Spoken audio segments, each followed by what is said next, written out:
Hello everyone. Hello. Sound is okay?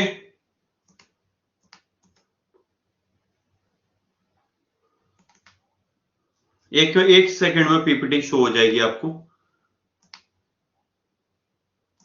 1 minute.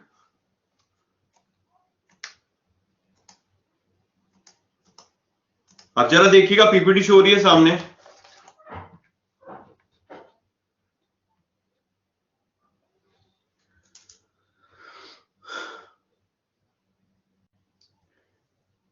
Everything is okay? Audio video PPT सब कुछ हो रहा है?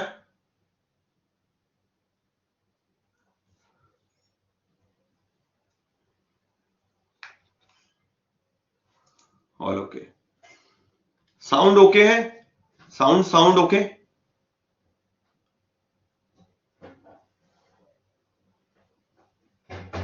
Everything okay? All okay. चलो आज हम लोग जो पढ़ेंगे अपना ये बैंकिंग टर्मिनोलॉजी चल रहा है। मैंने कहा था ये टॉपिक काफी वाइड है क्योंकि बहुत कुछ है जो नया भी आ रहा है वो सब इसमें ही इंक्लूड होगा। हम लोग अभी 3 अकाउंट पढ़ेंगे, एनआरई, एनआरओ और एफसीएनआर। एनआरई, एनआरओ और एफसीएनआर कौन से 3 अकाउंट हैं? एनआरई, एनआरओ या FCNR? Clear? NRE, NRO, FCNR. सबसे पहले ये चीज समझनी बहुत जरूरी है कि ये जो 3 अकाउंट हम लोग पढ़ने जा रहे हैं ये किनके लिए हैं? वो व्यक्ति जो अपने भाई बंधु विदेशों में चले गए हैं, जो ऐसे भाई बंधु जो विदेशों में चले गए हैं, नॉन रेजिडेंट इंडियन बन गए हैं। नॉन रेजिडेंट इंडियन का मतलब समझते हैं आप लोग? You are not audible. Sound okay नहीं है क्या?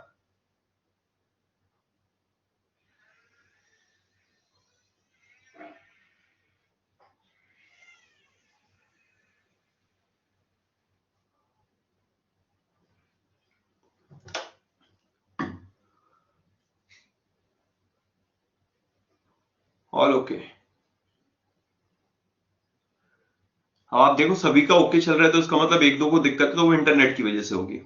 ऐसे अपने भाई बंधु जो विदेशों में चले गए हैं उनको क्या बोलते हैं? NRE, non resident Indian. मैं इसकी as per income tax definition की बात नहीं कर रहा कि इतने दिन के बाद एनआरआई एंड एवरीथिंग।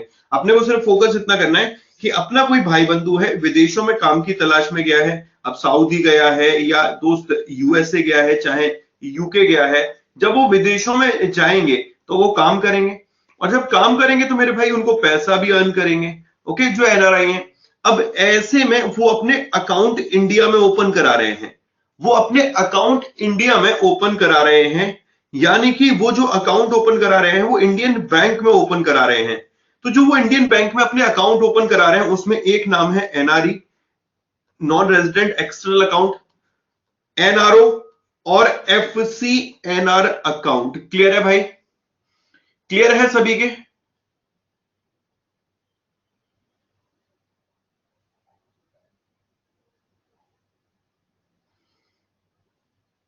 ओके, अब जरा समझिएगा।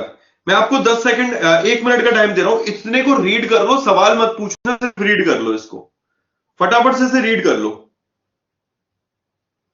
तब तक मैं एक्ट पे चेक कर ले रहा हूं अपने वाले उसमें पैकेज में कि मुझे साउंड ओके आ रहा है कि नहीं आ रहा। अगर मुझे साउंड ओके आ रहा होगा तो इसका मतलब सारी चीजें सही हैं। इसे रीड करिए 1 minute.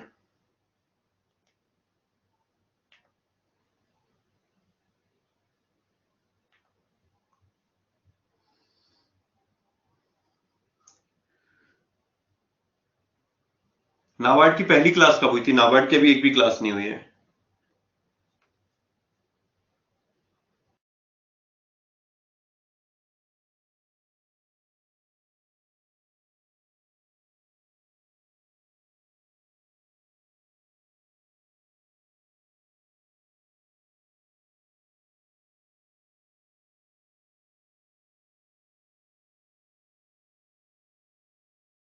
Hello, okay, sound okay चल रहा भाई?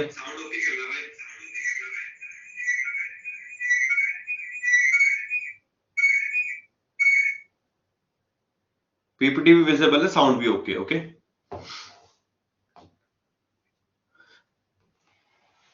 चलो अब जरा समझते हैं। सबसे पहले जरा किरदार को समझिएगा। एक अपना भाई बंधु कहां गया हुआ है? विदेश में गया है। अब वो विदेश में जाकर अपने लिए यहां पर इंडिया में अकाउंट ओपन कर रहा है। इसकी सबसे पहले तो फुल फॉर्म इंपॉर्टेंट बनेगी। What is the full form of NRE? Non resident external account. Okay, non resident external account, clear है? Non resident external account, NRE की फुल फॉर्म क्या है? Non resident external account. Okay, अब दूसरा point जरा समझना ध्यान से। NRE account can be a saving account, ये आपका बचत खाता हो सकता है, या आपका करंट अकाउंट हो सकता है, या फिर फिक्स या टर्म डिपॉजिट अकाउंट हो सकता है। तो saving account, current account, fix term deposit account, मतलब नॉर्मल अकाउंट की तरह जैसे हम लोग बैंक में जाके अकाउंट ओपन करवाते हैं, तो यहां पर मेरे दोस्त ये भी अपना अकाउंट ओपन करा सकते हैं। तो ये इंपॉर्टेंट है कि NRE की फुल फॉर्म क्या है? Non resident external account. Okay, दूसरा पॉइंट, ये जो अकाउंट मेंटेन होता है इंडियन रुपी में, भारतीय मुद्रा में मेंटेन किया जाता है, इंडियन रुपी में। तीसरा पॉइंट आ गया यहां पर, सेविंग अकाउंट हो सकता है, करंट अकाउंट हो सकता है, टर्म डिपॉजिट अकाउंट हो सकता है। Main advantage of NRE account, NRE account का जो सबसे बड़ा एडवांटेज है is that money from this account can be repatriated. इसका मतलब क्या है? What is the meaning of repatriation? या रिपैट्रिएटेड का मतलब क्या है? मतलब ये बोला है कि इस अकाउंट का, NRE अकाउंट का जो मेन एडवांटेज है, इट इज रिपैट्रिएशन पॉसिबल है। मतलब कि यहां पर जो पैसा है उसको रिपैट्रिएट किया जा सकता है। रिपैट्रिएट का मतलब है, मतलब जो पैसा उसने, जैसे USA में बैठ के उसने अपना NRE अकाउंट ओपन कराया, ओके, NRE अकाउंट ओपन कराया, तो वो क्या कर सकता है कि इस अकाउंट में जो पैसे उसने जमा किए हैं उनको वो वापस उसी देश में या किसी दूसरे देश में भेज सकता है। क्लियर है दोस्त? क्लियर है भाई?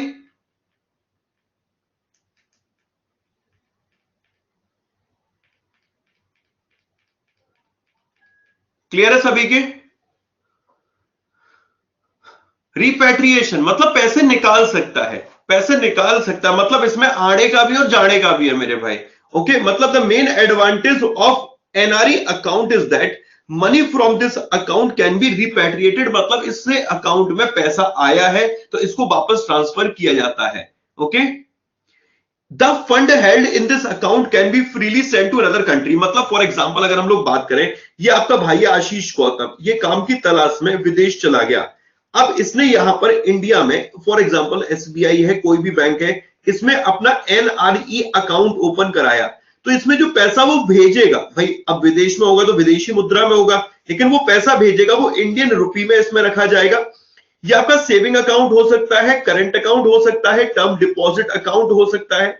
इसमें जो पैसा आया है उस पैसे को, जो इस अकाउंट में, जो NRE अकाउंट में पैसा आया है इस टाइम पर, उस पैसे को वापस मेरे भाई वो निकाल भी सकता है, मतलब रिपैट्रिएट कर सकता है, ट्रांसफर कर सकता है किसी अकाउंट में मेरे भाई, या अपने अकाउंट में, कैसे भी करके, मतलब अपने अकाउंट में क्या, वो कहीं पर भी पैसे ट्रांसफर कर सकता है। ओके,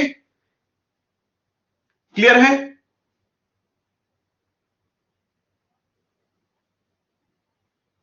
क्लियर डाउट यहां तक कोई?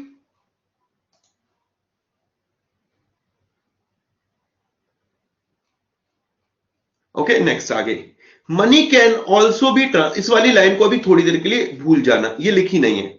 सिमिलरली इस लाइन को जरा पढ़िए, NRE account can hold money remitted from abroad. मतलब यार ये तो पहली वाली लाइन को इन्होंने दूसरी लैंग्वेज में लिख दिया कि विदेशों से जो पैसा आएगा, रेमिट मतलब जो आएगा विदेशों से, अब्रॉड मतलब विदेशों से, विदेशों से जो पैसा आएगा, रेमिट मतलब जो आएगा, ओके, उस पैसे को NRE अकाउंट में रखा जाएगा। ये तो वही लाइन में है ना मेरे भाई? ओके, और money received from another NRE account in India, मतलब जैसे आशीष गौतम है, इसने एक अपना NRE अकाउंट खोल रखा है, ओके, ऐसे ही कोई छोटू गौतम है मेरे भाई, इन्होंने अपना NRE अकाउंट ओपन कर रखा है, तो एक NRE अकाउंट से दूसरे NRE अकाउंट में पैसे ट्रांसफर किए जा सकते हैं। Similarly NRE account can hold money remitted from abroad or money received from another NRE account in India.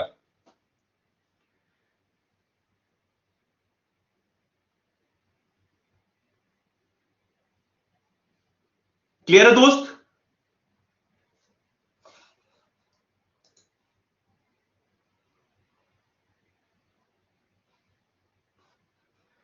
भाई साहब ये अकाउंट ओपन आपके ऑनलाइन हो जाएंगे।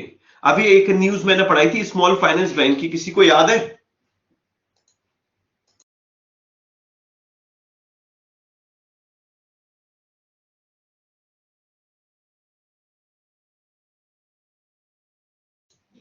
अभी इक्विटस स्मॉल फाइनेंस बैंक की एक न्यूज पढ़ाई थी, अगर याद हो।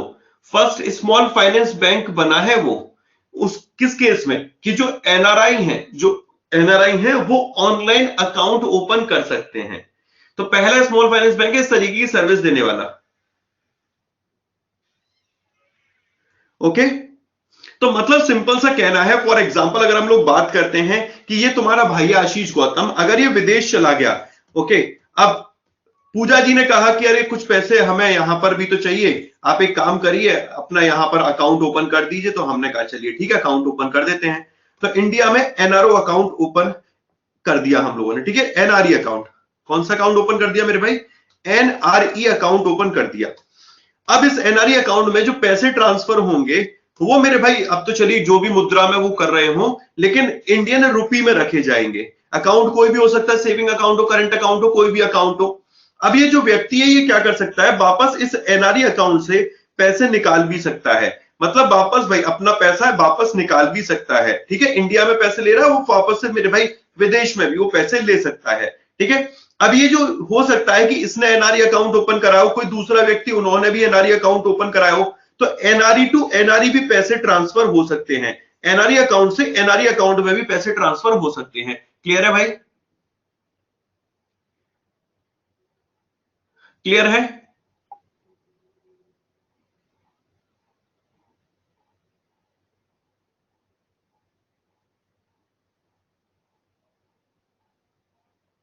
अब चलिए नेक्स्ट आगे बढ़ते हैं। नेक्स्ट देखिएगा ध्यान से। Another big positive of NRE account is that interest earned from an NRE account is fully exempt from income tax। मतलब यह है कि जैसे किसी व्यक्ति ने एनआरई अकाउंट ओपन कराया है और उस एनआरई अकाउंट में उसने पैसा डिपॉजिट किया। अब जो पैसा उसने डिपॉजिट किया है एनआरई अकाउंट में, जो उसने पैसा डिपॉजिट किया है उस पर उसको इंटरेस्ट की इनकम भी होगी।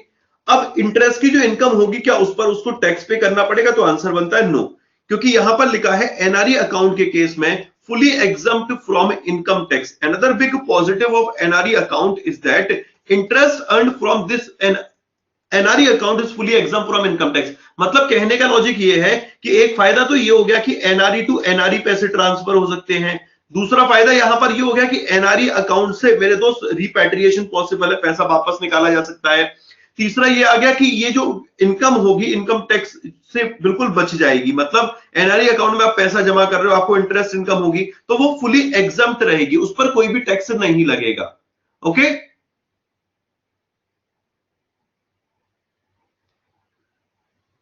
ठीक है। NRE account can be held jointly by more than one non resident Indian. मतलब जो एनआरआई हैं, एक से ज्यादा एनआरआई संयुक्त तौर पर, एक से ज्यादा एनआरआई संयुक्त तौर पर अकाउंट ओपन कर सकते हैं। मतलब एनआरई अकाउंट ज्वाइंट अकाउंट हो सकता है, एक से ज्यादा एनआरआई भी इस अकाउंट को ओपन कर सकते हैं। ये वाला पॉइंट इंटरेस्टिंग है। इफ नॉन रेजिडेंट इंडियन जिसका अकाउंट है एनआरई, ठीक है, if non resident Indian who hold NRE account come back to India, वो भारत आता है और वो भारत का रेजिडेंट बन जाता है, resident of India, NRE account is converted into regular resident account. वो आपका रेगुलर जैसे हम लोग अकाउंट मेंटेन कर रहे हैं ठीक उसी प्रकार का वो अकाउंट बन जाएगा, नॉर्मल रेगुलर अकाउंट बन जाएगा। क्लियर इतना?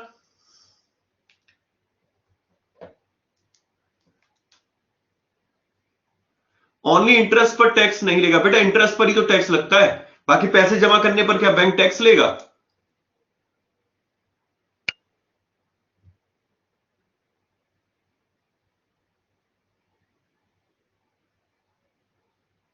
अकाउंट किस देश के बैंक में होगा? अरे दादा, ये भाई साहब इंडिया में अकाउंट होगा, ये इंडिया में अकाउंट होगा। एनआरई अकाउंट जो होगा वो आपका इंडिया में होगा। सर नॉर्मल अकाउंट में टैक्स लगता है कि इंटरेस्ट पे? बिल्कुल लगता है भाई साहब। बैंक में जाइएगा, पूछिएगा कि ब्याज जो कमाते हैं उस पर कितना इंटरेस्ट लगता है, इस पर कितना टैक्स लगता है।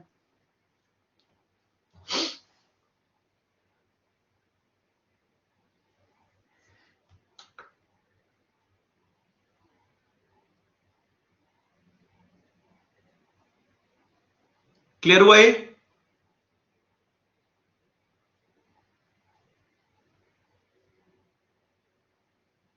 अदर कंट्री में होगा तो वहां पे ओपन हो सकता है भाई साहब। ये इंडिया में ओपन करने के लिए अकाउंट है।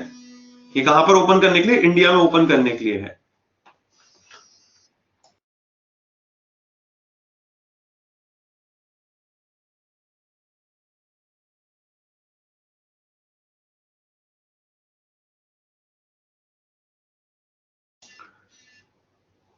भाई साहब इतना क्लियर है? Next slide. ठीक है, अभी देखिएगा, अभी बहुत कुछ इंटरेस्टिंग आएगा।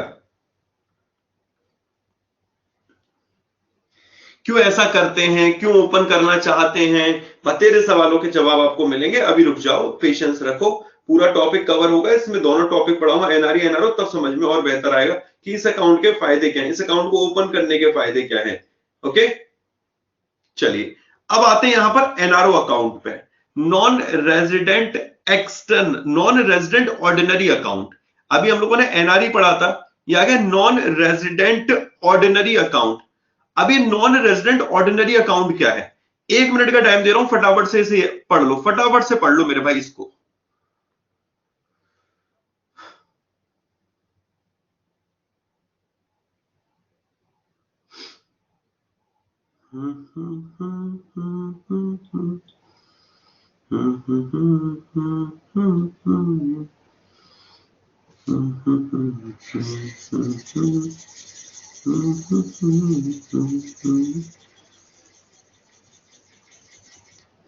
पर्सन ऑफ इंडियन ओरिजिन वो होते हैं जो यहां से, जैसे अपने माता पिता हैं, जैसे फॉर एग्जांपल एक दंपत्ति विदेश में गए, उनको बच्चा हुआ है, अब वो तो भारतीय नागरिक नहीं था वो, लेकिन पर्सन ऑफ इंडियन ओरिजिन तो है ना मेरे भाई, उनके माता पिता यहां से थे, PIO। लेकिन अभी आप NRI वर्ड याद रखो।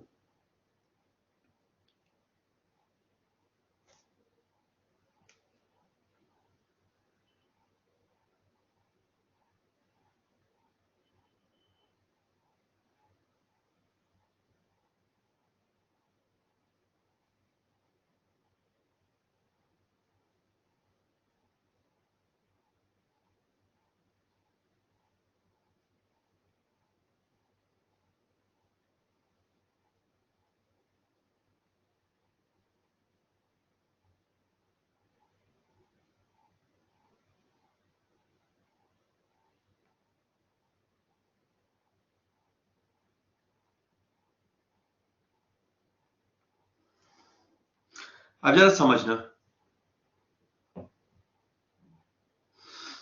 Just like an NRI account, NRI account की तरीके से money in NRO account is also held in Indian rupee. इस अकाउंट में भी जो पैसा होगा वो आपका इंडियन रूपी में रखा जाएगा। And NRO account to can be a saving account, ये भी आपका सेविंग अकाउंट हो सकता है, करंट अकाउंट या फिक्स या टर्म डिपॉजिट अकाउंट हो सकता है। मतलब अभी तक आप लोग देखें तो क्या NRI और NRO में कोई डिफरेंस आपको लगा है? अभी पहली लाइन हम लोगों ने पढ़ी, NRI और NRO में आपको कोई डिफरेंस लगा? मुझे तो कोई डिफरेंस नहीं लगा। दोनों ही केस में जो पैसा है वो आप इंडियन रूपी में रख सकते हैं। दोनों ही अकाउंट आपके बचत खाता, करंट अकाउंट या फिक्स या टर्म डिपॉजिट अकाउंट हो सकते हैं। Next point, NRO account can be open by NRI, यहां तक भी कोई डिफरेंस नहीं है। जो NRO अकाउंट है उसको NRI ओपन करेंगे। ओके, NRI ओपन करेंगे। एक regular bank account can also get converted into NRO account. जो आपका NRO है अकाउंट है, मतलब आपका जो बचत खाता है, जो सेविंग अकाउंट है या जो भी मेरे भाई रेगुलर अकाउंट है, उसको आप NRO अकाउंट में कन्वर्ट कर सकते हैं if account holder become an NRI। ये इस केस में यहां पर आ गया मेरे भाई एक अलग पॉइंट कि एक रेगुलर बैंक अकाउंट एनआरओ के केस में जो रेगुलर बैंक अकाउंट है उसको आप अपने एनआरओ अकाउंट में कन्वर्ट कर सकते हैं, यद्यपि वह व्यक्ति जो अकाउंट ओपन करना चाहता है वो रेजिडेंट था, फिर वो नॉन रेजिडेंट बन गया है। ओके, जो रेजिडेंट था फिर वो नॉन रेजिडेंट बन गया है। The main difference between NRE and NRO account is that money can not be repatriated from NRO account. यहां कंडीशन है, लेकिन अभी के लिए आपको मैं ये बताऊंगा, समझना ध्यान से, आगे जब हम लोग पढ़ेंगे तो उसमें कंडीशन बताऊंगा, लेकिन अभी के लिए ये समझो कि एनआरओ अकाउंट से पैसा नहीं निकाला जा सकता, मतलब आड़े का है, जाड़े का नहीं है मेरे भाई। ओके, और यहां पर क्या है, पैसा आ भी सकता है और पैसा जा भी सकता है। समझ में आ रहे हो, समझ में आ रहे हो कि ना आ रहे हो मेरे भाई? मन जो पढ़ा तो न समझ में आया हो कि ना आया हो?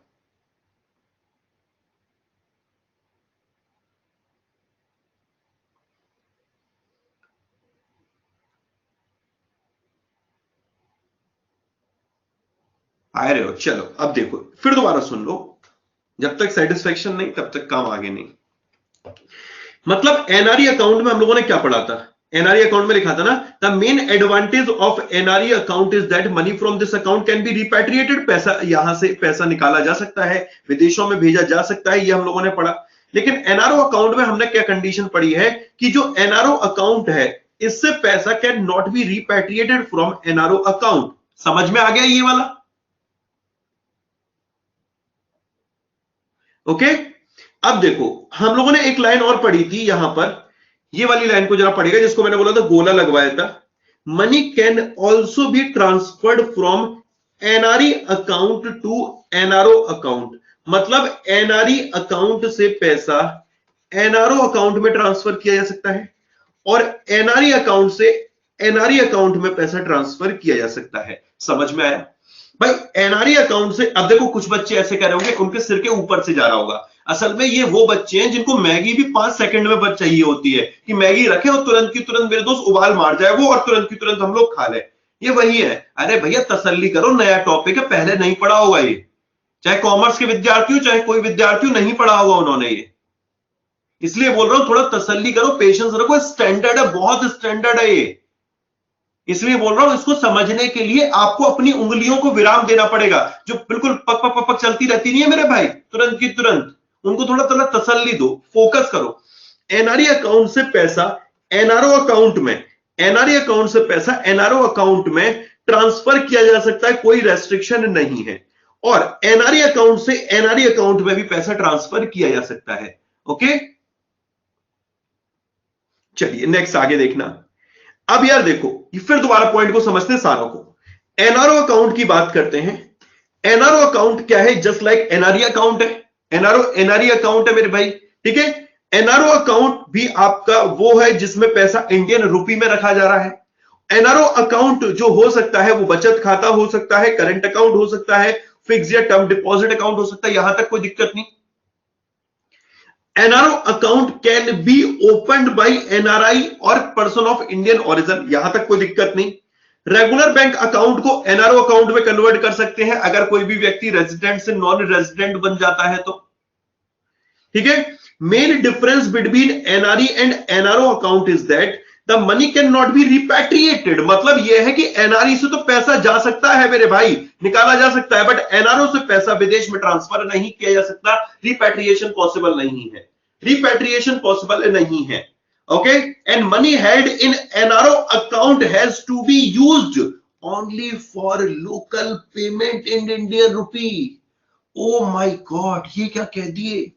मतलब कि एनआरओ अकाउंट में जो पैसा होगा, एनआरओ अकाउंट में जो पैसा होगा उस पैसे का इस्तेमाल क्या कर सकते हैं कि देश के अंतर्गत आपको लोकल पेमेंट के लिए खर्च किया जा सकता है। मतलब एनआरओ अकाउंट से पैसा आप लोकल खर्च के लिए कर सकते हैं। किसी को वॉरियर बैच लेना है, मतलब भाई जैसे किसी ने एनआरओ अकाउंट ओपन कराया, अब उसको लोकल पेमेंट करने हैं, रेंट पे करना है उसे मेरे भाई, कोई भाड़ा पे करना है, कुछ भी पे करना है, वॉरियर बैच दिलवाना अपने बच्चों को Y16 कोड लगवा के, तो वो सब कर सकता है। ये सब अकाउंट इंडिया में यूज हो रहे हैं। NRO account has to be used only for local payment in Indian rupee.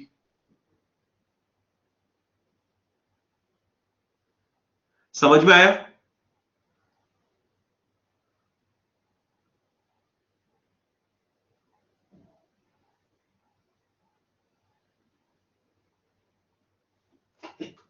Also, fund cannot be transferred from NRO account to NRE account.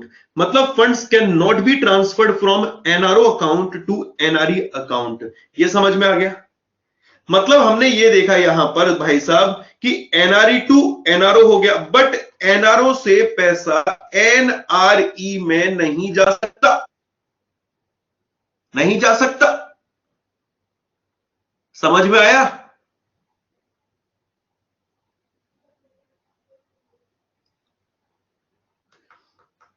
मतलब एनआरओ अकाउंट से एनआरई अकाउंट में पैसा नहीं जा सकता, लेकिन हम लोगों ने पढ़ लिया एनआरई टू एनआरओ जा सकता है, एनआरई टू एनआरई जा सकता है, बट एनआरओ टू मेरे भाई एनआरई नहीं जा सकता। ओके, नेक्स्ट आगे बढ़ते हैं। अगला जरा देखिएगा, next, interest earned on money help in NRO account is taxable. O my god, ये क्या हो गया?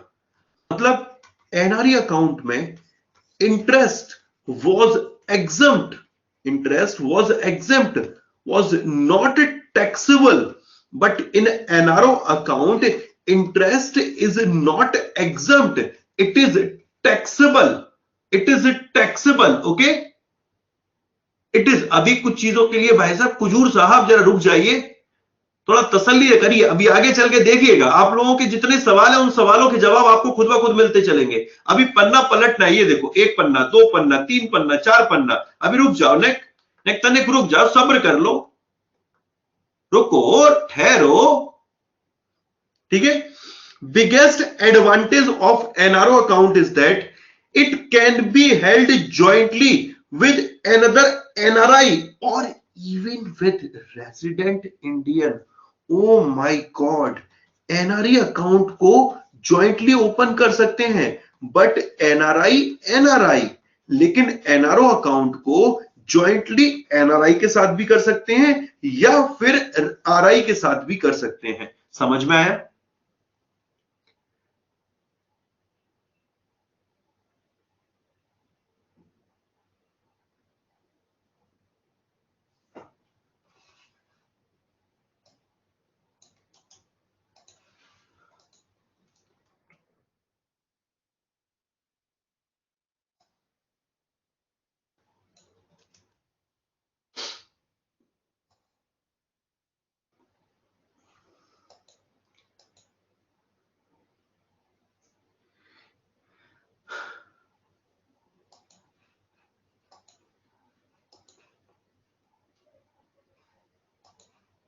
आराम से रीड कर लो।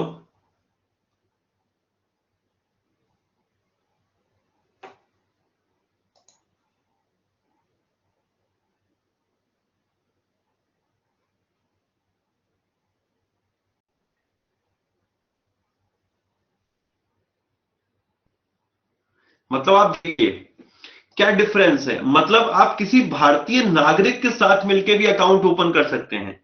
समझना, आप किसी भारतीय नागरिक के साथ मिलकर भी अकाउंट ओपन कर सकते हैं। ये मेरी लाइन समझ में आ रही है? जब हम लोगों ने एनआरई अकाउंट ओपन किया तो आप किसी भारतीय नागरिक के साथ मिलकर, रेजिडेंट इंडियन के साथ मिलकर अकाउंट ओपन नहीं कर सकते, ठीक है? आप किसी भारतीय नागरिक के साथ मिलकर अकाउंट ओपन नहीं कर सकते, लेकिन एनआरओ अकाउंट में आप एनआरआई के साथ भी कर सकते हैं और जो रेजिडेंट इंडियन है उसके साथ भी मिलकर अकाउंट ओपन कर सकते हैं।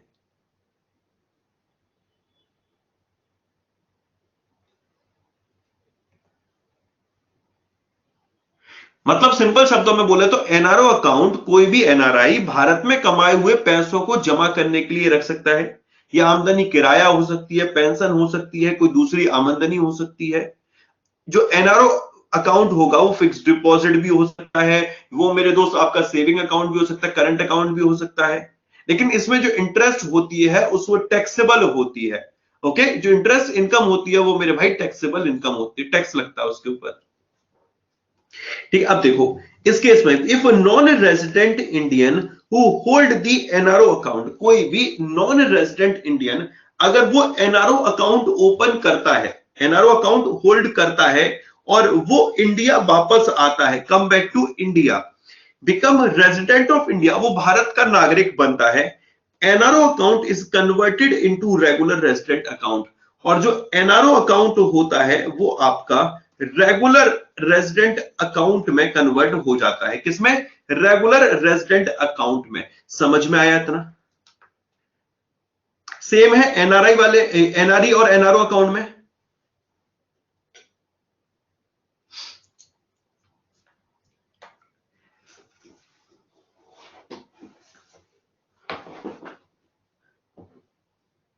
अगर मैंने बोला है कि एनआरई टू एनआरई तो मतलब एनआरई टू एनआरई, अगर एनआरई टू एनआरओ तो मतलब NRE to NRO.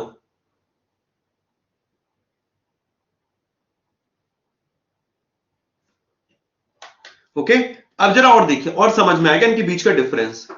NRE account is a bank account open in India, NRE account bank account होता है जो कि इंडिया में ओपन होता है एनआरआई के नाम पर, किस चीज के लिए, अपनी फॉरेन अर्निंग को पार्क करने के लिए, ना कि डोमेस्टिक अर्निंग को। मतलब जो ये एनआरई अकाउंट है ये किस लिए ओपन किया जा रहा है, जरा देखिएगा, विदेशों से जो फॉरेन अर्निंग हो रही है उसको पार करने के लिए। अब कोई भाई बंधु अपना विदेश चला गया, अब वो नॉन रेजिडेंट इंडियन बन गया है, उसने एनआरई अकाउंट ओपन करा है, तो जो अपनी फॉरेन अर्निंग है उसको पार्क करने के लिए, उसको पार्क करने के लिए वो एनआरई अकाउंट ओपन करता है। जबकि एनआरओ की बात करते हैं, नॉन रेजिडेंट ऑर्डिनरी अकाउंट की, ये वो बैंक अकाउंट होता है जो कि एनआरआई अपनी जो इनकम उसने अर्न की होती है इंडिया में, जो इनकम उसने इंडिया में अर्न की होती है उसको पार्क करने के लिए मेरे भाई इस अकाउंट को ओपन करता है।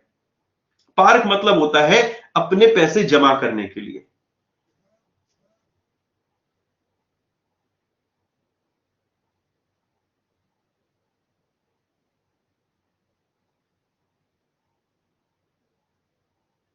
Okay, these income include rent, dividend, pension, interest. ये जो व्यक्ति है जो एनआरओ अकाउंट ओपन कर रहा है अपनी डोमेस्टिक इनकम को यहां पर, ये जो भारत में इनकम कमा रहा है उसको यहां पर जमा करने के लिए, तो ये कौन सी हो सकती है, हो सकता है रेंट आ रहा हो, कोई भाड़े पे चढ़ा रखा हो उसने अपना घर, डिविडेंड आ रहा हो, उसने कहीं कंपनी में शेयर्स ले रखे हैं, उसको पेंशन मिल रही हो, उसको इंटरेस्ट मिल रही हो, तो ये सारी इनकम के लिए वो कौन सा अकाउंट ओपन करा रहा है, एनआरओ अकाउंट, एनआरओ अकाउंट।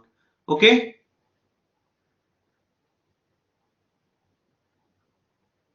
अब जरा देखिए कुछ चीजें अब बदलती चली जाएंगी, धीरे धीरे सुनिए। NRE account are exempt from tax. अब ये देखो एनआरई अकाउंट जो है, जो एनआरई अकाउंट है it is exempt from tax. ये जो एनआरई अकाउंट है एग्जाम फ्रॉम टैक्स मतलब क्या चीज, टैक्स। नाइदर द बैलेंस, ना ही यहां पर बैलेंस पे टैक्स लगेगा जो आपका पैसा जमा हो रहा है, ना ही आपकी इंटरेस्ट पे टैक्स लगेगा, ये एग्जाम्प्ट है।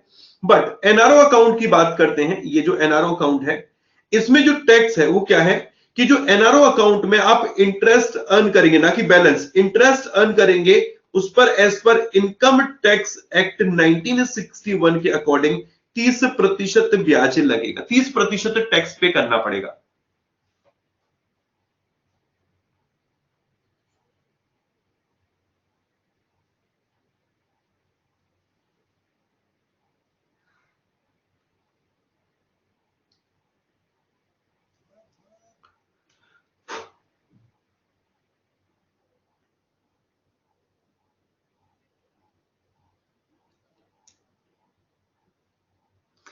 ये सारे क्वेश्चन इंटरव्यू के थे।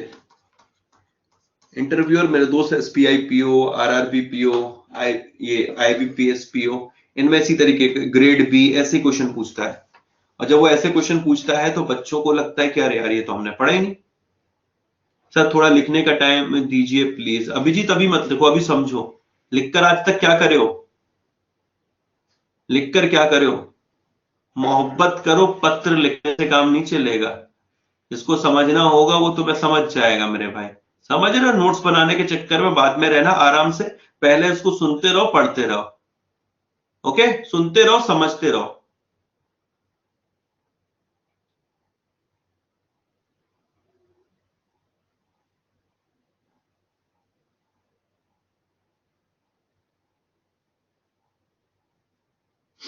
मतलब इसमें जो इंटरेस्ट होगी ना उस पर टैक्स लगेगा, लिखा है ना इंटरेस्ट अर्न, किस पर 30% लगेगा, इंटरेस्ट, ना कि बैलेंस पे। Interest earn on NRO account is however taxable at 30% according to income tax act 1961। Okay, अब देखिएगा और समझ रहे हैं, ये मैं पढ़ा चुका हूं, उसी को दूसरी भाषाओं में बता रहा हूं। Principal amount in NRE account and interest accumulated thereon is open to repatriation. मतलब जो ये एनआरई अकाउंट है, इसमें जो पैसा है, जो इंटरेस्ट है, या यू कह सकते हैं कि जो प्रिंसिपल अमाउंट है या जो इंटरेस्ट है, वो रिपेट्रिएशन पॉसिबल है। मतलब इंटरेस्ट को भी वापस भेज सकते हैं और जो अमाउंट है जो जमा किया गया था उसको भी वापस भेज सकते हैं। In other words you can transfer these amount to foreign account, विदेशी खातों में, in case of NRE account. I think और समझ में आ गया होगा, क्लियर हुआ ये। In case of NRO account, अब देखो मैंने तुम लोगों को यहां पर एक चीज पढ़ाई थी, ये बोला था कि यह कंडीशन है, यहां मैंने बोला था कि the money held in NRO account, ये लिखा है, ये वाला पढ़ाया था मैंने बोला था कि the main difference between NRE and NRO account is that money can not be repatriated, पैसा विदेशों में ट्रांसफर नहीं किया जा सकता फॉरेन अकाउंट में। मैंने बोला था कंडीशनल है ये, इसमें कंडीशन क्या है, जरा उस कंडीशन को समझते हैं, जरा देखिए। In case of NRO account interest amount can be repatriated. Oh my god, मतलब एनआरई और एनआरओ में दोनों में इंटरेस्ट रिपैट्रिएट हो सकती है, मतलब कोई भी इस पर बंदिश नहीं है। लेकिन in case of principal amount के केस में एक साल में, एक वित्तीय वर्ष में only 1 million US dollar, only 1 million, मतलब कि अब यह समझ में आ गया कि एनआरई और एनआरओ में दोनों में रिपैट्रिएशन पॉसिबल है। पहले मना किया था, मैंने कहा था कंडीशन, धीरे धीरे समझाऊंगा, ठीक है। अगर नहीं अगर पहले बता देते तो मेरे भाई होश उड़ जाते। तुम्हें समझ में आ रहा है कि नहीं आ रहा है, पहले तो ये बता दो। देखो यार एक बात समझना, एक बात समझना, स्टैंडर्ड लेवल का टॉपिक है, स्टैंडर्ड लेवल का टॉपिक है, थोड़ा तो यहां पर आपको समझना पड़ेगा कि हाँ यार इसके लिए हमें शायद अभी ये लेक्चर कंप्लीट करने के बाद एक और लेक्चर देना पड़े। ओके, मतलब ऐसा समझ लो कि आशीष गौतम विदेश चले गए, ठीक है, विदेश में परिवार बसा लिए मेरे भाई। गैब्रिफ, गैब्रिफ को तो जानते हो ना, यू ऑल नो अबाउट गैब्रिफ, ठीक है। तो भाई बहुत भाभियां हैं, ठीक है, एक भाई साहब पूजा है, ठीक है, एक और जैसे जैसे टॉपिक पढ़ते चले जाओगे, सिर्फ ये वॉरियर बैच के दौरान ही है, ठीक है, यहाँ का तुम्हारा भाई कन्हैया अब विदेश में चले गए, गैब्रिफ है मेरे भाई। अब गैब्रिफ कहती हैं कि आशीष आई वांट समथिंग, मैंने कहा ओ माय गॉड बताइए क्या चाहिए, तो उन्होंने कहा करवत चौथ आने वाला, ऐसे ही तो बोलती है मेरे भाई, ठीक है, थोड़ा अंग्रेजी टाइप उनकी अलग, अलग से निकलती है, तो आने जाना है कि हमें कुछ चाहिए। मैंने कहा क्या चाहिए, तो उन्होंने कहा हमें ना एक मंगल सूत्र चाहिए। मैंने कहा मंगल सूत्र चाहिए मेरे गले में फंदा डालते थे, वो मंगल सूत्र चाहिए, ठीक है दिलाता हूं। तो मुझे ध्यान आया कि मेरा एनआरओ अकाउंट तो इंडिया में है, मैंने कहा उसमें से प्रिंसिपल अमाउंट था, मैंने 1 मिलियन यूएस डॉलर की मेरी लिमिट थी, तो मैंने 8 मिलियन तो मतलब 0.8 मिलियन तो निकाल लिया था 1 मिलियन में से। मैंने कहा चल ठीक है मैं एक काम करता हूं और थोड़ा सा पैसा निकाल लेता हूं। तो मतलब एनआरओ अकाउंट में एक लिमिट है, एनआरओ अकाउंट में एक लिमिट है कि आप इंटरेस्ट तो चलो फुल रिपेट्रिएट कर सकते हो, वापस ले सकते हो, लेकिन जो अमाउंट है ना प्रिंसिपल अमाउंट, उसमें एक फाइनेंशियल ईयर में सिर्फ 1 मिलियन यूएस डॉलर ले सकते हो। मतलब ये कहने का है कि जो ये आपका एनआरओ अकाउंट है उसका पर्पस कितना बढ़िया है, मतलब आप रिपेट्रिएशन भी कर सकते हो और उसमें जो पैसा जमा कर रहे हो वो लोकल पेमेंट के लिए भी यूज हो सकता है, लोकल पेमेंट के लिए भी, जो लोकल आप इनकम अर्न कर रहे हो उसको भी उसमें डिपॉजिट कर सकते हो। समझ में आया। 90s की गर्लफ्रेंड है आपकी, बढ़िया भाई 90s की है, तुम 21वीं सदी की रखो, ठीक है, हम 90s की रखते हैं, आसान है जिंदगी। ओके, यहां तक समझ में आ गया। चलो अब आगे समझते हैं। NRI can open joint NRO account, ये तो हम लोगों ने पढ़ा था कि NRI can open joint NRO account with one और मोर एनआरआई, ओके, और Indian citizen. NRI account NRO के केस में, जबकि जो एनआरई अकाउंट है वो सिर्फ एनआरआई मिलकर ही ओपन कर सकते हैं। ओके,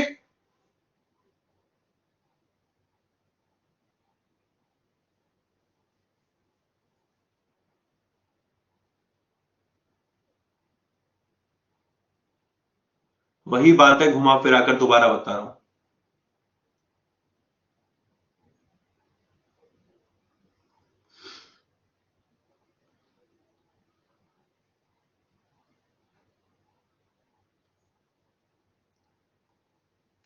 देखो, सेकंड वाला पॉइंट ये कहता है कि अगर एनआरई अकाउंट है, इंटरेस्ट ले जाओ, प्रिंसिपल अमाउंट ले जाओ, एनआरओ अकाउंट में इंटरेस्ट ले जाओ, तो रिपेट्रिएशन पॉसिबल है। लेकिन प्रिंसिपल अमाउंट पे लिमिट लगा दी है कि एक साल में, एक फाइनेंशियल ईयर में 1 मिलियन यूएस डॉलर से ज्यादा आप विदेशी अकाउंट में पैसे फॉरेन अकाउंट में ट्रांसफर नहीं कर सकते।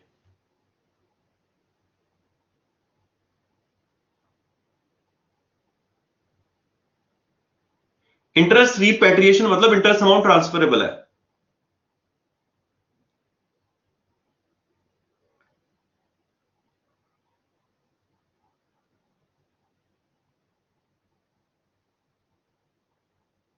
अब जरा देखिए और आगे, इनकम, अब देखो कुछ चीजें और बेहतर समझ में आएगी।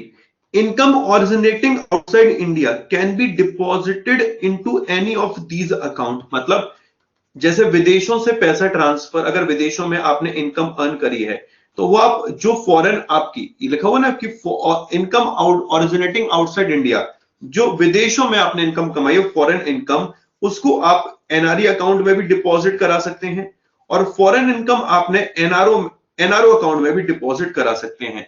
ऐसा नहीं है कि एनआरओ अकाउंट में लोकल पेमेंट ही आएगा, एनआरओ अकाउंट में विदेशों से भी पैसा आएगा। मतलब जैसे फॉर एग्जांपल आशीष विदेशों में चला गया, उसने एनआरओ अकाउंट ओपन कराया है, उसकी काफी बतेरी प्रॉपर्टी है यहाँ पर, इधर भी फ्लैट उधर भी फ्लैट सब रेंट पे चढ़ा रखे हैं, इधर अंबानी की कंपनी में शेयर, इधर अंबानी की कंपनी में शेयर मेरे भाई, तो अब मेरा खूब इन्वेस्टमेंट है, मुझे डिविडेंड भी आ रहा है, इंटरेस्ट भी आ रहा है, मुझे सारी इनकम हो रही, तो वो तो मैं जमा कर लूंगा इंडिया में, प्लस एनआरओ अकाउंट में विदेशों से भी पैसे ट्रांसफर कर सकता हूं, मतलब जो आउटसाइड इनकम मैंने जनरेट करी है ना, उसको भी यहां पर जमा कर सकता हूं। ओके, और income originating within India can be deposited only in NRO account, मतलब इनकम जो इंडिया में ओरिजिनेट की है उसको सिर्फ एनआरओ अकाउंट में जमा कर सकते हैं, और withdrawal from both account can be made only in Indian rupee, दोनों ही अकाउंट में से जो पैसा होगा वो इंडियन रूपी में विड्रॉ किया जाएगा।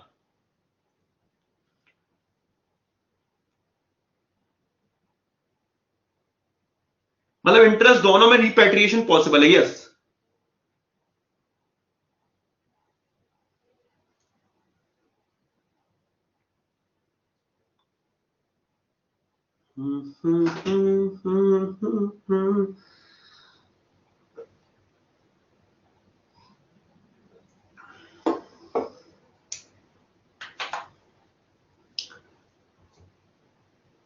ये अकाउंट होल्डर कौन है?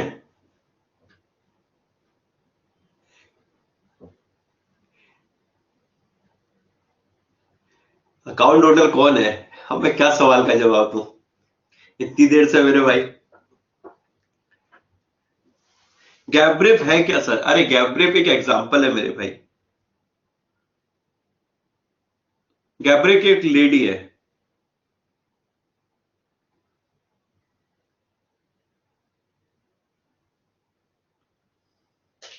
कन्वर्जन अमाउंट लगेगा नहीं लगेगा उसमें दिमाग क्यों लगा रहे हो, जो मैं पढ़ा रहा हूं पहले उस पर तो फोकस करो, ये समझ में आ गया?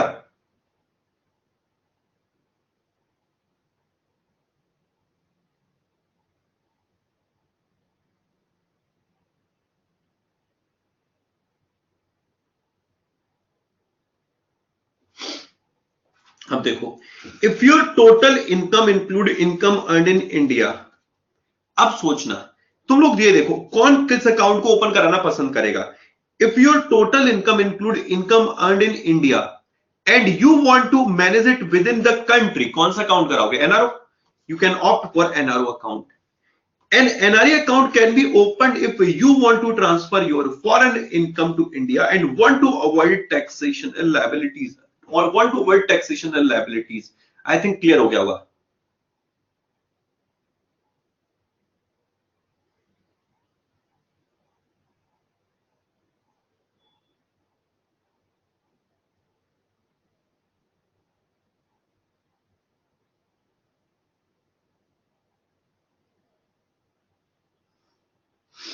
इसको पढ़ना है ना।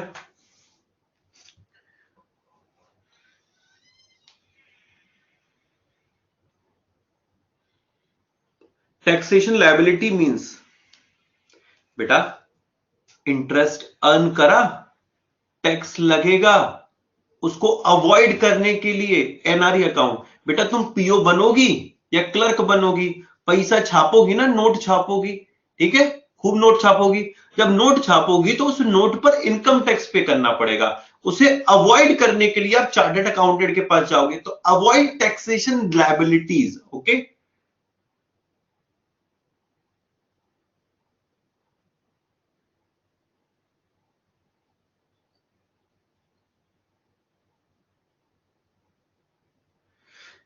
मतलब ये कहने का ये है कि अगर आपके पास इनकम आपने इंडिया में अर्न करी तो आप एनआरओ अकाउंट ओपन कराना पसंद करोगे भाई, ऑब्वियसली, क्योंकि एनआरई में तो ये सुविधा नहीं है। और एनआरई अकाउंट क्या है कि जब आपको टैक्स से बचना है और अपनी जो फॉरेन अर्निंग है उनको कहां करोगे मेरे भाई, यहां पर इंडिया में जमा करोगे। ओके,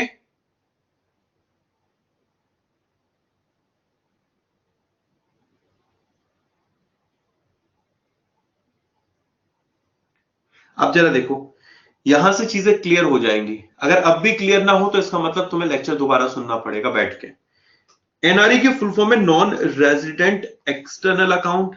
एनआरओ की फुल फॉर्म है non resident ordinary account, non resident external account, non resident ordinary account. Meaning it is an account of NRI to transfer foreign earning to India. Simple है, विदेशों से जो और अर्निंग की उसको यहाँ पर ट्रांसफर करने के लिए एनआरआई अकाउंट है। If it is an account of NRI to manage income earned in India as well as a foreign earning. Okay, interest earned is tax free, interest earned is taxable, ठीक है। Repatriation possible है यहां पर, चाहे principal amount हो चाहे interest हो। यहां पर क्या है कि जो प्रिंसिपल अमाउंट, इंटरेस्ट जो है वो तो पूरी पॉसिबल है रिपैट्रिएशन, बट प्रिंसिपल अमाउंट कितना है दोस्त, विद इन सेट लिमिट। एक फाइनेंशियल ईयर में 1 million US dollar.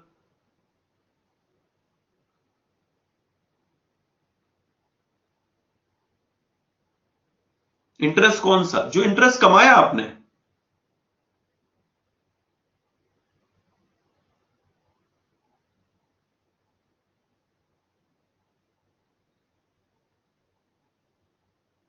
Yes Pawar ji, can be open by two NRI, can be open by NRI along with Indian citizen और अनदर एनआरआई। मतलब NRI और RI दोनों इसको ओपन कर सकते हैं ज्वाइंटली, इसको सिर्फ एनआरआई ही ज्वाइंटली ओपन करेंगे। एनआरआई अकाउंट में जो डिपॉजिट है, can deposit in foreign currency, okay, withdraw in Indian currency. Deposit होता है फॉरेन करेंसी में भाई, विदेशों से पैसा आएगा तो ऑब्वियसली विदेशी मुद्रा में आएगा, जमा हो गया। और जब विड्रॉ करेंगे इंडियन रुपी में विड्रॉ होगा। Can deposit in foreign as well as Indian currency. Indian currency में कौन सा वाला होगा, जो लोकल पेमेंट अर्न किया होगा। And withdraw in Indian currency. Okay,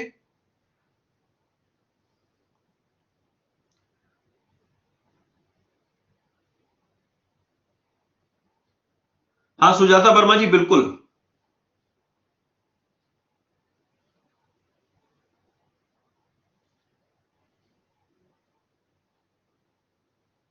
मुझे फॉरेन कंट्री में कुछ खरीदना है तो कौन से अकाउंट से ऑनलाइन पेमेंट कर सकता हूं? बहुत बढ़िया सवाल, अति सुंदर, प्रशंसनीय, सराहनीय। बेटा अकाउंट जो आपको फॉरेन में होगा उसी से करेंगे। इन अकाउंट से उस अकाउंट में पैसे ट्रांसफर करने पड़ेंगे।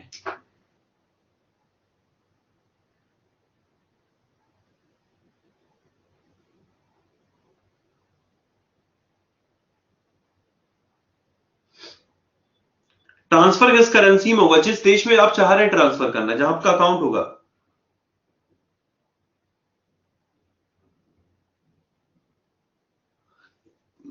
Okay,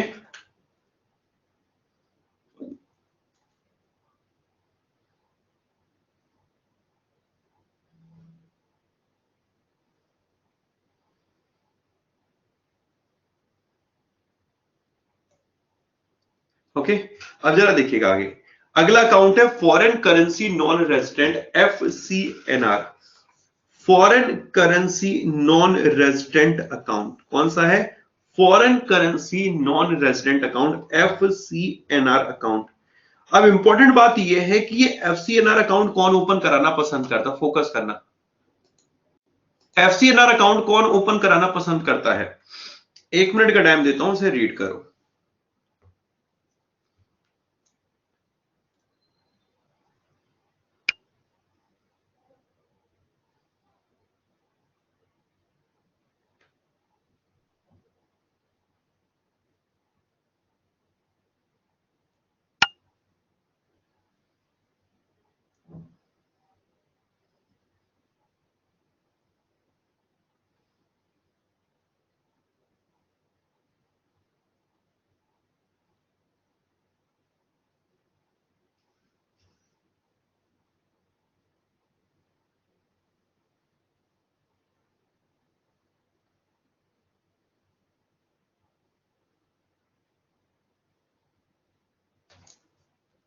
done. ये देखो नेक्स्ट पेज।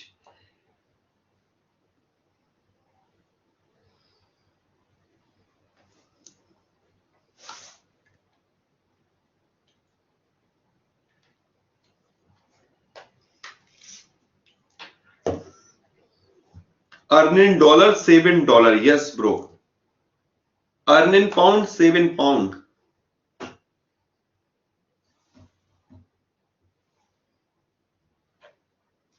सिर्फ ये बैंकिंग टर्मिनोलॉजी वाले न्यू टॉपिक्स ऐड किए गए हैं, ये आपके हिंदी में नहीं है। बाकी पूरा आपका टॉपिक जितने भी हो सारे इंग्लिश हिंदी दोनों में रहेंगे।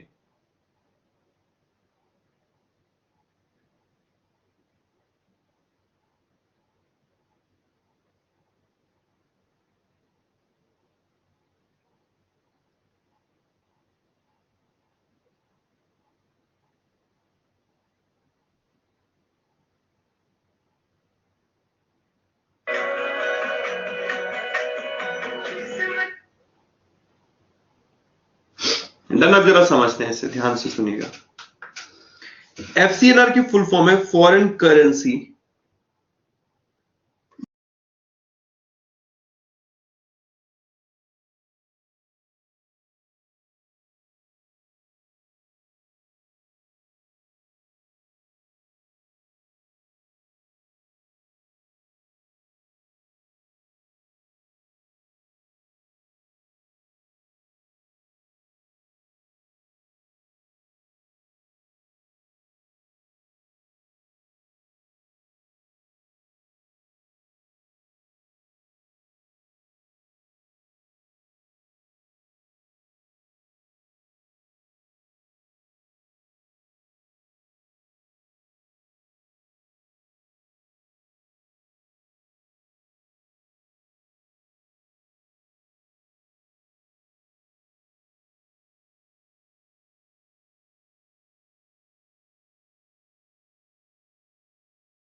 हेलो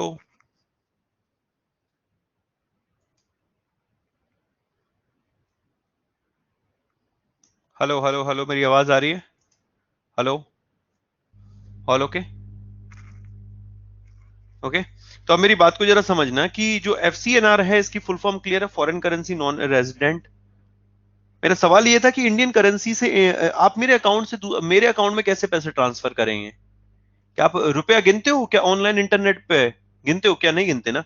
आपने एक अमाउंट फिक्स किया, उससे अकाउंट में ट्रांसफर हो जाते हैं। तो ये आपने अगर फॉरेन में अकाउंट ओपन कर रखा है और वो ये सुविधा देता है कि आप एनआरई में या एनआरओ में पैसे ट्रांसफर कर सकते हैं, तो ऑटोमेटिकली वो आपको फॉरेन करेंसी में मेरे दोस्त ट्रांसफर हो जाएगा और इंडियन करेंसी में यहां पर जमा हो जाएगा। जब पैसा निकाला जाएगा तो वो इंडियन करेंसी में ही विड्रॉ होगा, इंडियन करेंसी में ही विड्रॉ होगा। ऐसा नहीं है कि मेरे भाई फॉरेन करेंसी में विड्रॉ, तब ये हो कि $1 की कीमत 80 रुपए चल रही है तो 80 रुपए अकाउंट से निकले, समझ रहे हो? तब आपके 80 रुपए ही निकलेंगे। जब अगर आप जो रुपी इंडियन में मंगाओगे, इंडियन रुपी में ही विड्रॉ होगा आपका। ठीक है। तो foreign currency non resident account NRI है कोई और वो चाहता है कि अपनी एफडी फिक्स डिपॉजिट, देख रहे हैं यहां पर सिर्फ क्या है, फिक्स डिपॉजिट अकाउंट इंडिया में ओपन करना चाहता है, तो उसके लिए सबसे बढ़िया है एफसीएनआर अकाउंट वो ओपन करे, उसको वो अलाउ करता है कि ये फॉरेन करेंसी में इस अकाउंट में पैसा रख सकता है। ठीक है। FCNR account are an excellent investment option for NRI. NRI के लिए ये एक एक्सलेंट ऑप्शन है। If you wish to retain your money in foreign currency, अगर आप विदेशी मुद्रा में अपना पैसा को रखना चाहते हो और इस पे ऊपर अच्छा रिटर्न कमाना चाहते हो सेम टाइम में, एफसीएनआर अकाउंट जो होगा वो टर्म डिपॉजिट अकाउंट होगा, ये सेविंग अकाउंट नहीं होगा। टर्म डिपॉजिट में भी ये फिक्स डिपॉजिट अकाउंट होगा, एफडी। ठीक है, फिक्स डिपॉजिट अकाउंट। मेरी आवाज क्लियर है कि नहीं क्लियर, एक बार बता दीजिए जरा। Sound is okay?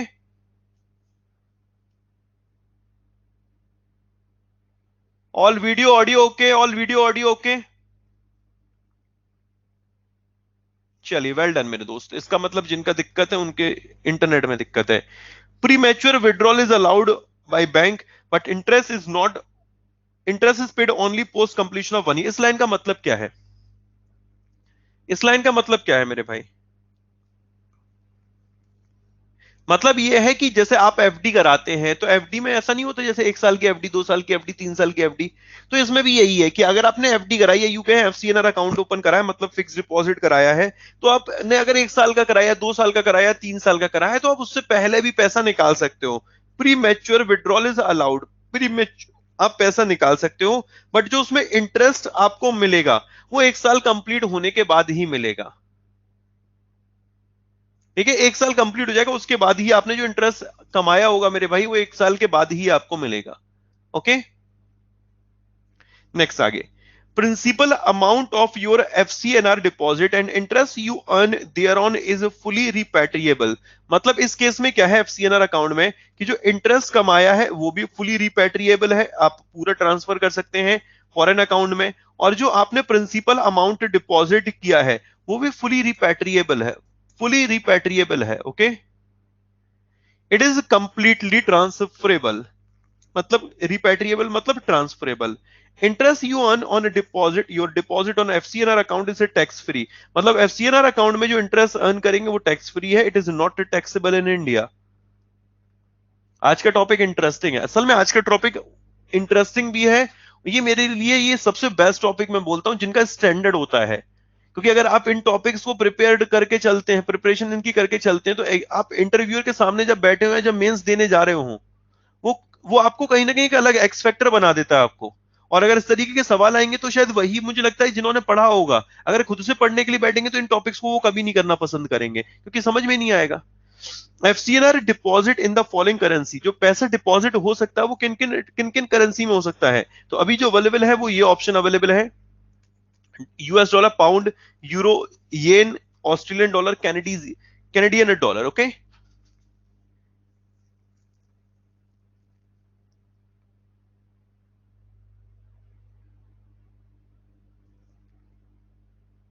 एनआरई और एफसीएनआर में डिफरेंस क्या है? एनआरई में ये और एफसीएनआर में ये डिफरेंस है कि इसमें फिक्स्ड डिपॉजिट है, और उसमें जो है मेरे भाई वो सेविंग भी हो सकता है, करंट भी हो सकता है। वहां ज्वाइंटली का ऑप्शन है, यहाँ कोई ऑप्शन ऐसा नहीं दिया। रिपेट्रिएशन दोनों में पॉसिबल है, दोनों ही केसेस में आपका टैक्स फ्री है।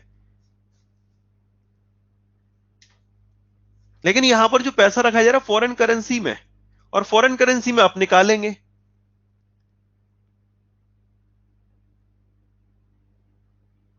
टैक्स फ्री का समझ नहीं आया? मयंक, टैक्स फ्री मतलब होता है उस पर टैक्स नहीं लगता।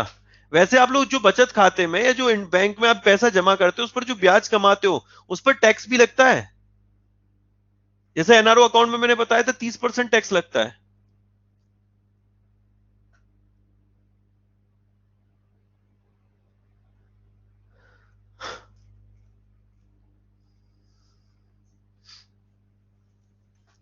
भाई साहब, इंडियन रुपी में निकाल सकते हैं। पहली लाइन का मतलब क्या है?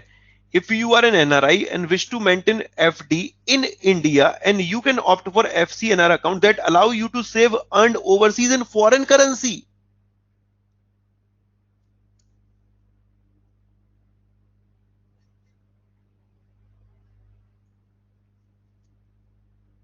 टैक्स इंटरेस्ट पर लगता है, प्रिंसिपल पर नहीं। ऑब्वियसली यार, जो आप इंटरेस्ट इनकम अर्न करते हो उस पर टैक्स देना पड़ता है आपको। यार एक बात तो प्रैक्टिकली, क्या तुम बैंक में पैसा जमा करते हो, पैसा जमा करने पर टैक्स लगता है तुम्हारा? कैसी बातें करते हो कभी कभी तुम तो।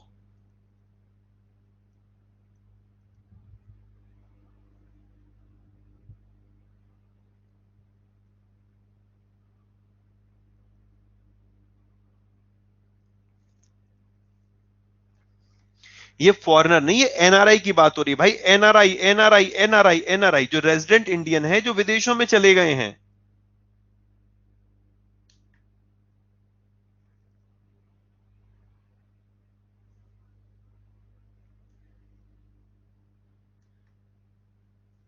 3 नंबर को एक और बार रिपीट कर तो ले भैया 3 नंबर। एफसीएनआर जो डिपॉजिट होता है वो इन करेंसीज में, अगर आपने एफसीएनआर अकाउंट ओपन कराया तो आप यूएस डॉलर में पैसा जमा कर सकते हैं, पाउंड में कर सकते हैं, यूरो में, जापानीज येन में, ऑस्ट्रेलियन डॉलर में और कैनेडियन डॉलर में।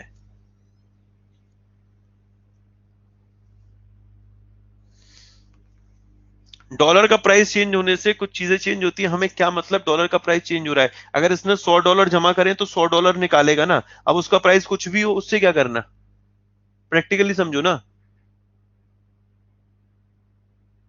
भाई। जो उस टाइम पे वैल्यू चल रही होगी उसके अकॉर्डिंग इंटरेस्ट है। अब तुम लोगों से एक बार, तुम जब खुद से एक बार दो बार पढ़ लोगे ना तो तुम्हें धीरे धीरे, देखो जब शुरू से पढ़ोगे तो कुछ चीजें लगेंगी नहीं है, लेकिन धीरे धीरे उसमें चेंजेस होते चले जाएंगे। कंडीशन, मैंने बोला कंडीशन चेंज होती चली जाएंगी, फिर ये आपके लिए और बेहद शानदार और सिंपल बनता हुआ चला जाएगा।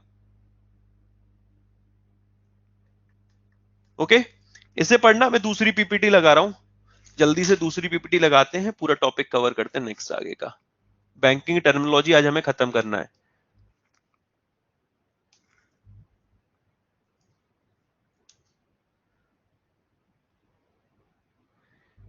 5 मिनट का ब्रेक दे दूं क्या? 4:07 हो रहे हैं, 4:12 पे मिल लेते हैं। जब तक तुम लोग जितने नेचर्स कॉल है उतने डन कर लो। ओके, जब तक मैं पीपीटी ओपन कर लेता हूं।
अब जरा आते हैं यहाँ पर टाइप्स ऑफ बैंकिंग शुरू करते हैं। ओके, टाइप्स ऑफ बैंकिंग पढ़ते हैं,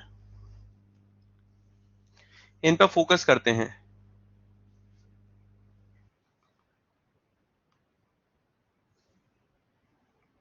सब मुझे इनकम टैक्स टॉपिक में बहुत प्रॉब्लम होती है, वो स्टडी करेंगे, क्या मतलब उसका स्टडी करने का?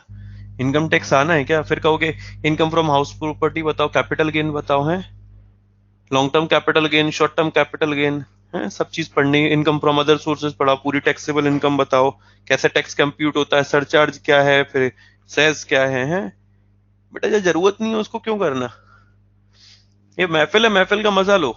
ठीक है। ओवरसीज बैंकिंग, ओवरसीज बैंकिंग का मतलब क्या होता है, जिसको हम लोग ओवरसीज बैंकिंग का सिंपल शब्दों में मतलब क्या है बताइए?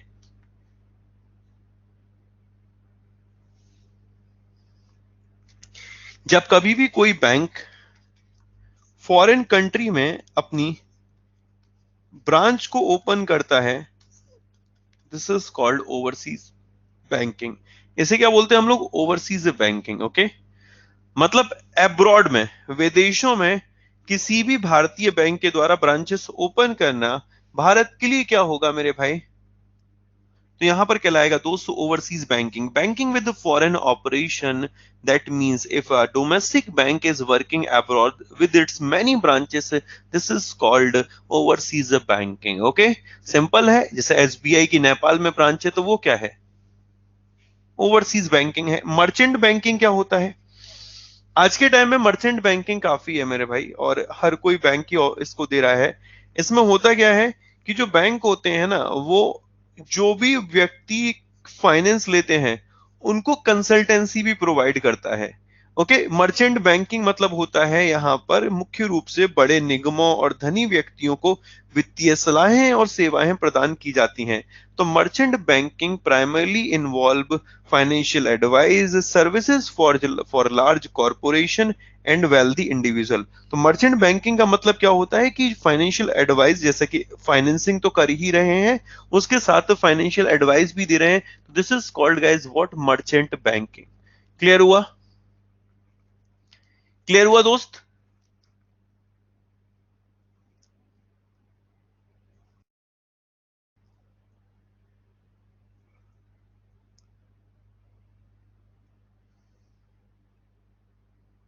Which kind of advice generally, जैसे फॉर एग्जाम्पल आशीष गौतम पहुंचा कि sir I need 100 crore rupees of loan state bank of India के पास। तो स्टेट बैंक ऑफ इंडिया मुझे एक तरीके से पैसा दे रहा है, फाइनेंसिंग कर रहा है, और वो मेरे को यहाँ पर बता रहा है कि आपको इस पैसे का इन्वेस्टमेंट कहाँ करना है।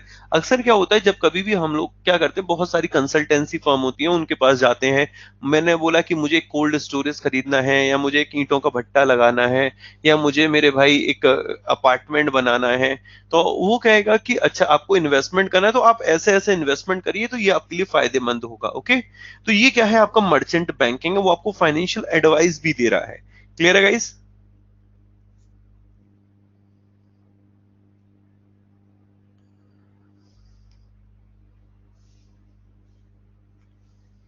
ठीक है, अब नेक्स्ट आते हैं, अगला टॉपिक देखिए। ओवरसीज, ये बहुत सिंपल है, डोर टू डोर बैंकिंग। आज के टाइम में ये काफी हिट है। इसका मतलब बताइए, what is the meaning of door to door banking? Door to door banking का मतलब क्या है, इसे पढ़िए जरा।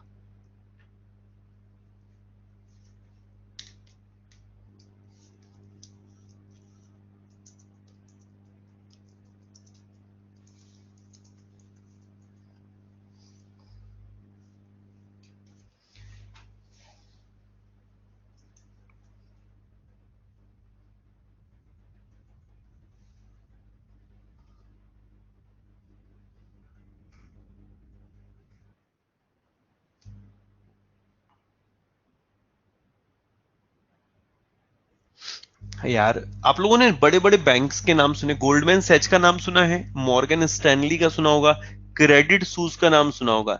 ये सारे क्या है? ये सब मर्चेंट बैंक हैं। ओके, अब इंडिया में जो कॉमर्शियल बैंक होते हैं, मैं कॉमर्शियल बैंक की बात करूं, just like ICICI bank, bank of India. Okay, तो जितने भी ये बैंक हैं, ये मर्चेंट बैंकिंग सर्विसेज भी प्रोवाइड करते हैं, मर्चेंट बैंकिंग की सुविधा भी भारत में देते हैं। ओके, मर्चेंट बैंकिंग मतलब सिंपल क्या हो गया दोस्त? कोई भी इंस्टीट्यूशन जो कि कहीं ना कहीं फाइनेंसिंग के साथ साथ कंसल्टेंसी भी प्रोवाइड कर रहा है। ओके,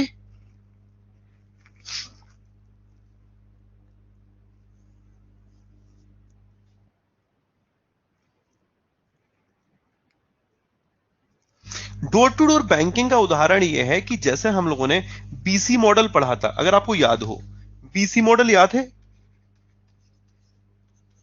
बीसी मॉडल, उसमें मैंने बताया था कि फाइनेंशियल इंक्लूजन के लिए जो ये बीसी होता है, ये क्या करता है, ये जगह जगह ये ऐसे एरियाज जहां पर की जो अनबैंक्ड हैं, यहां पर की बैंकिंग सर्विसेज नहीं है, वहां घर घर जाकर बैंकिंग की सर्विसेज देता है। आप लोगों ने ये ऐसा देखा होगा, जैसे गांव देहात में कभी आप जाइएगा, तो मैं जब अपने ननसार जाता था, नानी के यहाँ जाता था, तो उस दौरान क्या होता था कि वहां पर पोलियो पिलाने के लिए एक लेडी आया करती थी। जगह घर घर जाकर वो पोलियो जो होती नहीं, पोलियो मेरे भाई, वो पिलाने आती थी। उनको बोलते थे आशा, जो आशा वर्कर होती हैं, ओके। वो क्या कर रही है, मेडिकल जो सुविधाएं हैं वो प्रोवाइड कर रही हैं घर घर जाके, ओके। आंगनवाड़ी, अच्छा ठीक, छोड़ो इन चीजों पे और डिटेल में नहीं जा रहे, अपन मुद्दे की बात पर आते हैं।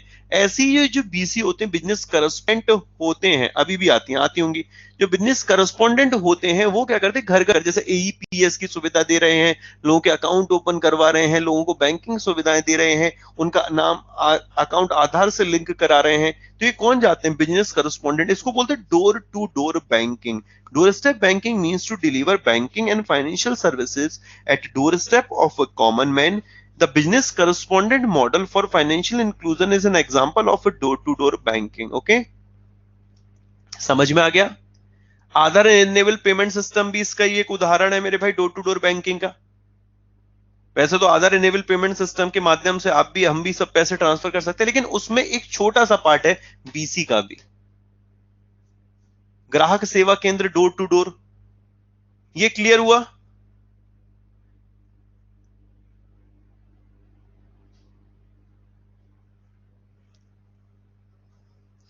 अब यूनिवर्सल बैंकिंग मींस क्या है? एक यूनिवर्सल बैंकिंग मींस मतलब होता है financial institution to undertake all kind of activity of banking. जैसे कि वो भाई देखो, नॉर्मल बैंक जो करते हैं वो रिटेल बैंक है, जैसे कि डिपॉजिट एक्सेप्ट कर रहे हैं, लोन प्रोवाइड कर रहे हैं।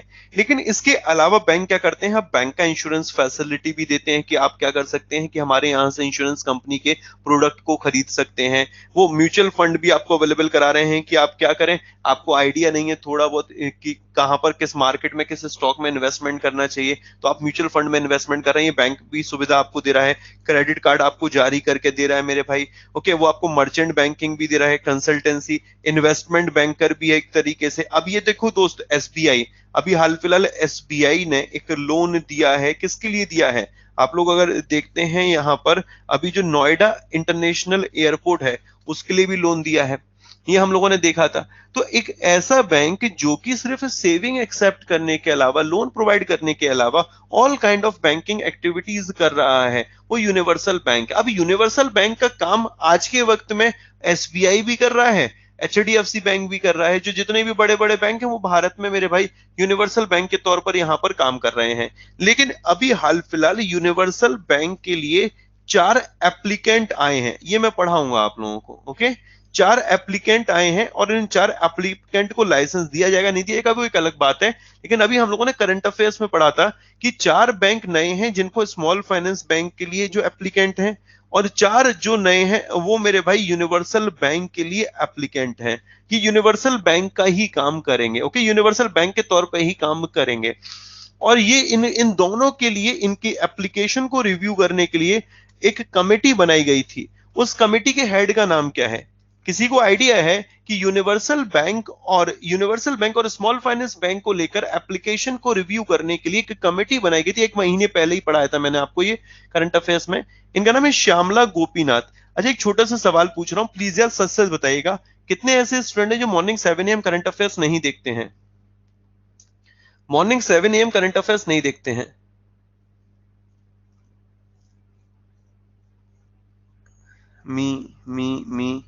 Me not watching. अच्छा बेटा, कहीं और देखते हो क्या? कहीं और देखते हो क्या?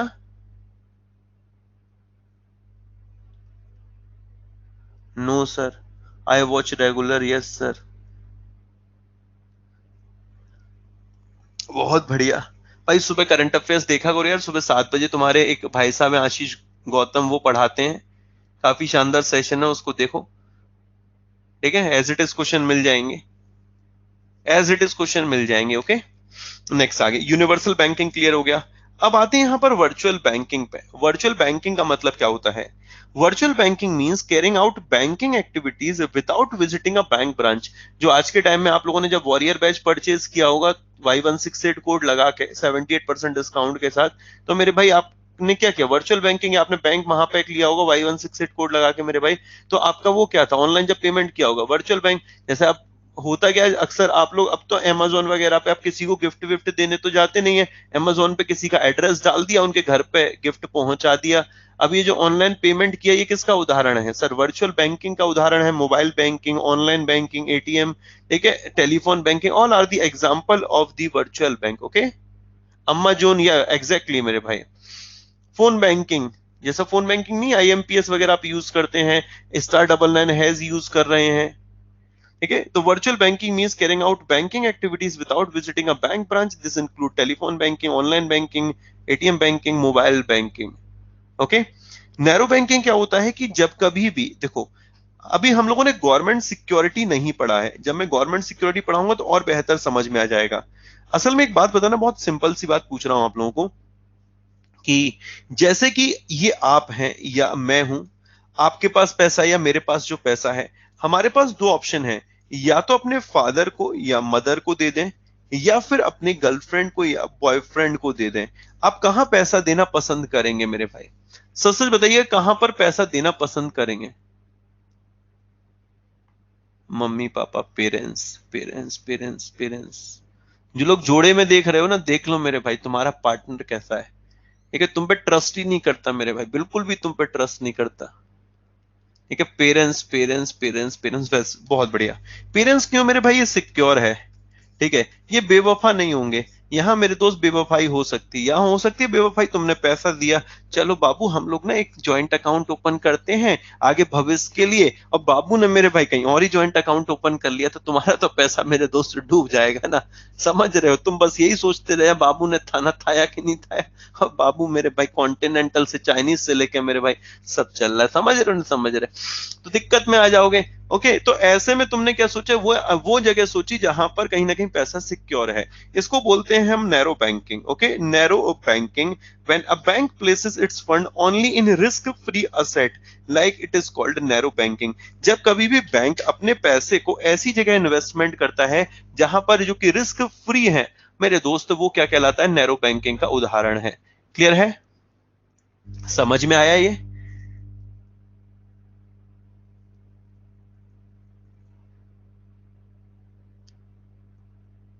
सर आपको तो लाखों बच्चे देखते हैं, अगर हम नहीं देखें तो क्या होगा?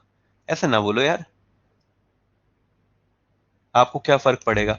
फर्क असल में क्या होता है ना, देखो दोस्त, बहुत इंपॉर्टेंट चीज है कि मंदिर के आगे अगर हम लोग कैंडल बेचेंगे तो नहीं बिकेगी, या मस्जिद के आगे हम लोग अगर दोस्त दिया लगाएंगे तो नहीं बिकेगा। ठीक है, अगर हम लोग दोस्त जाकर चर्च में जाकर दीपक, देसी घी के दीपक लगा रहे हैं तो कोई मतलब नहीं है। तो ऐसी में मेरा उदाहरण सिर्फ यही कहने का है कि आप अगर बैंकिंग की प्रिपरेशन कर रहे हैं और आप कहीं इधर उधर स्कैटर्ड हैं, अगर कहीं और देख रहे हैं, तो मेरा ये कहना है कि आराम से पहले उधर भी इस्तेमाल करें, यहां भी इस्तेमाल करें, कम से कम 3 दिन करें, फिर विश्वास करें।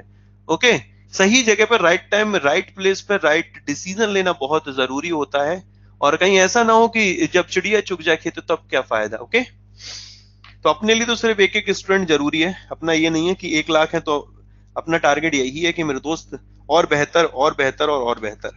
अब आते हैं इस्लामिक बैंकिंग पे, जरा ध्यान से समझिएगा।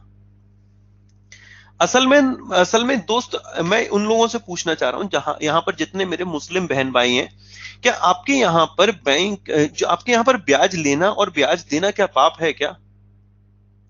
जितने भी मेरे यहां पर मुस्लिम बहन भाई हैं, जितने भी हैं, क्या आपके यहां पर ब्याज लेना, क्या ब्याज देना पाप है? ऐसा है, जो शरीयत लॉ है, अगर आप लोगों ने शरीयत लॉ पढ़ा होगा तो उसमें लिखा हुआ है, शरीयत लॉ में वैसे तो सब जायज है एक तरीके से, लेकिन जो शरीयत लॉ है, शरीयत लॉ में ब्याज लेना और ब्याज देना मेरे दोस्त, इसको प्रोहिबिट माना गया है। तो इस्लामिक बैंकिंग लाने को पर्पस ये था कि ये जो एक क्षेत्र है, ये जो एक कम्युनिटी है, इनको भी बैंकिंग सर्विसेज से जोड़ा जाए। तो कैसे इनको जोड़ा जाए? अगर ये ब्याज वाला शब्द अगर सही नहीं है, अगर ये मना करते हैं, तो फिर एक काम करते हैं, यहां ब्याज की जगह प्रॉफिट वर्ड लिख लेते हैं। ओके, ठीक है, तभी यहां पर हम लोग क्या करते हैं, प्रॉफिट पर हम लोग प्रॉफिट शेयरिंग पे काम करेंगे। तो Islamic banking refers to a system of banking activities that is consistent with the principle of शरीयत लॉ। शरीयत प्रोहिबिट द एक्सेप्टेंस और गिविंग ऑफ इंटरेस्ट, मतलब ये जो शरीयत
मेरी आवाज आ रही है, एक बार बताइए।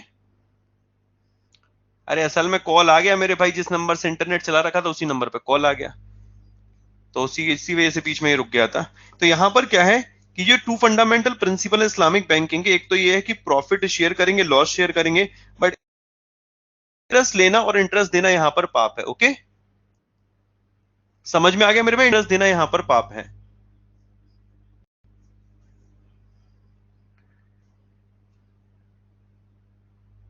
क्लियर है? तो इस्लामिक बैंकिंग का पर्पस क्या है कि अगर ये कम्युनिटी जस्ट बिकॉज ऑफ शरीयत लॉ की वजह से बैंकिंग सुविधाओं से नहीं जुड़ पा रही है, तो इन तक भी बैंकिंग से पहुंचाई जाए, और इंटरेस्ट लेना और देने को छोड़कर हम लोग यहां पर प्रॉफिट और लॉस पे काम करेंगे। Okay, how they collect profit, देखो दोस्तों ये इंटरनल है, वो कैसे यहां पर प्रॉफिट कलेक्ट कर रहे हैं, कैसे नहीं कर रहे हैं, कैसे लॉस बियर कर रहे हैं, लेकिन अपने लिए इंपॉर्टेंट है what is the meaning of Islamic banking. आप लोगों के लिए छोटा सा होमवर्क है यहां पर, क्या इस्लामिक बैंकिंग इंडिया में है कि नहीं है, तो बस ये ढूंढ के बताना है क्या Islamic banking is a part of India और नॉट, क्या इस्लामिक बैंकिंग इंडिया में है कि नहीं है, ये आपको मेरे को ढूंढना है और बताना है। ओके, अहमदाबाद में है, केरल में है, आई डोंट नो, मुझे नहीं पता, आप लोग बताएंगे तो बहुत बेहतर है।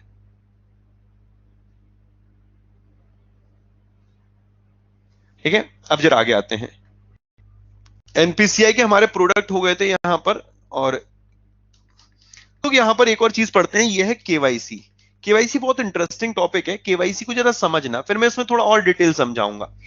आप लोगों को एक चीज पता है, Panama paper leak, Panama paper leak पता है, पनामा पेपर लीक?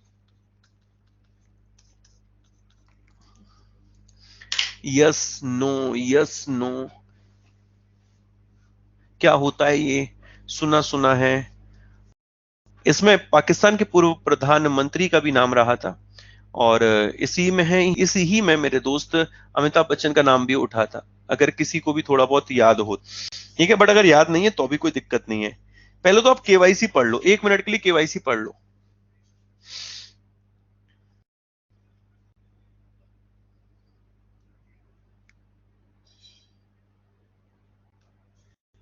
एक बार रीड करिए।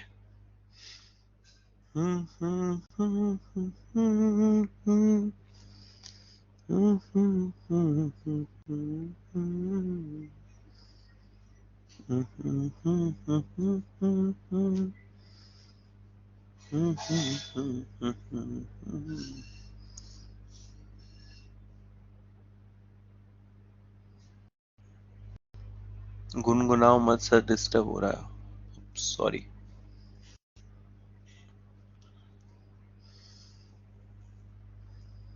अब जरा समझना, केवाईसी, नो योर कस्टमर।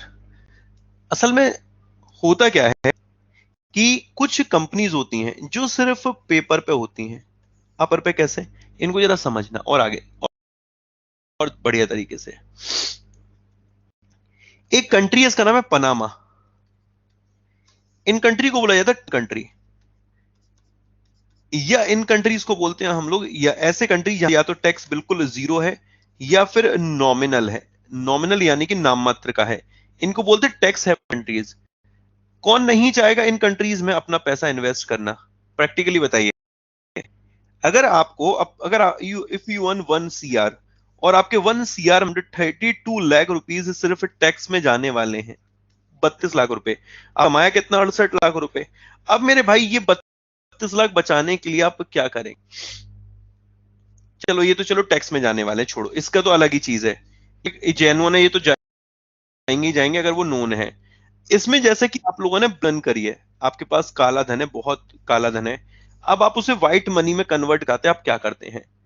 ऐसे देश जो कि जहां पर या तो टैक्स बिल्कुल जीरो है, टैक्स बिल्कुल जीरो है, या तो फिर टैक्स बहुत कम है। मेरी बात समझ में आ रही है?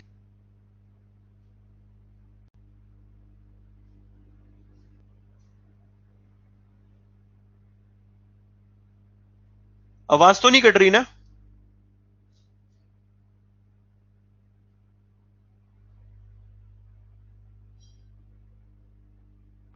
साउंड इशू हो रहा है, 1 मिनट रुको जरा, 1 सेकंड 1 सेकंड।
फिर दोबारा सुनिएगा जरा। पनामा वो कंट्रीज या तो जो टैक्स हेवन कंट्रीज है, या यहाँ पर जो बिल्कुल नल टैक्स है या जीरो टैक्स है। तो होता क्या है कि दूसरे देशों से यहाँ पर पैसा इन्वेस्ट किया जाता है, यहाँ पैसा इन्वेस्ट करेंगे, इंडिया में लाया जाएगा, जब नॉन ये टैक्सेबल इनकम यहाँ पर हो जाएगी, नॉमिनल मतलब टैक्स लगकर, तो ये कैसा हो जाएगा? 1 नंबर में कन्वर्ट हो जाएगा। इसी प्रोसेस को बोलते हैं मनी लॉन्ड्रिंग। इसी प्रोसेस को क्या बोलते हैं? Money laundering. To convert black money into white money, black money को व्हाइट मनी में कन्वर्ट करना, ब्लैक मनी को व्हाइट मनी में कन्वर्ट करना क्या कहलाता है? मनी लॉन्ड्रिंग कहलाता है। ठीक है, ब्लैक मनी को व्हाइट में कन्वर्ट करना क्या कहलाता है? मनी लॉन्ड्रिंग कहलाता है। और मनी लॉन्ड्रिंग के केस ये होता कैसे है कि ऐसे देश जो कि टैक्स हेवन कंट्रीज है, वहां पर पैसा इन्वेस्ट किया जाता है और उस पैसे को इस तरीके से यहां पर लाया जाता है। अब वहां पर पैसा इन्वेस्ट करेंगे तो कैसे इन्वेस्ट करेंगे? वहां कंपनीज बनाई जाती, इन कंपनीज को बोलते हैं शेल कंपनी।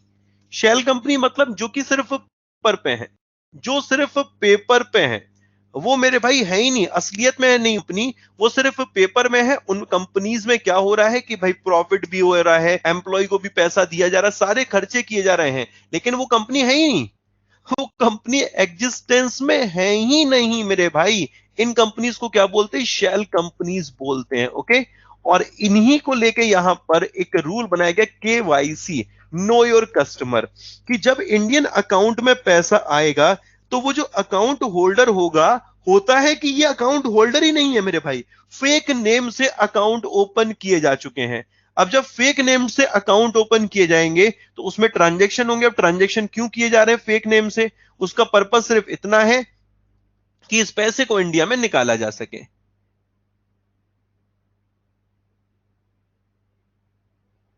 ओके, तो ये मेरे भाई आई होप क्लियर हो गया होगा। ये KYC लाने का पर्पस क्या? KYC में रेगुलर इंटरवल पे इन अकाउंट की यहां पर एक तरीके से कि ये ऑथेंटिक है कि नहीं, इनको चेक किया जाता है। ऐसे अकाउंट जो लो रिस्क वाले हैं, हाई रिस्क वाले हैं, मीडियम रिस्क वाले हैं, हाई रिस्क वाले जिनमें ज्यादा ट्रांजेक्शन हो रहे हैं, मीडियम रिस्क जिसमें कम है, जिसमें बहुत कम है, तो उनके लिए यहां पर यह कि रेगुलर इंटरवल पे KYC नॉर्म्स बनाए गए हैं। और रेगुलर इंटरवल पे जो KYC नॉर्म्स बनाए गए, KYC नॉर्म्स का पर्पस क्या है कि रेगुलर इंटरवल पे मेरे भाई ये चेक करना कि जो कस्टमर है वो जेन्युइन है कि नहीं, आईडी चेक करना, उसका एड्रेस प्रूफ चेक करना, उसका फोटोग्राफ चेक करना, और ये क्या कहलाता है? KYC, नो योर कस्टमर कहलाता है।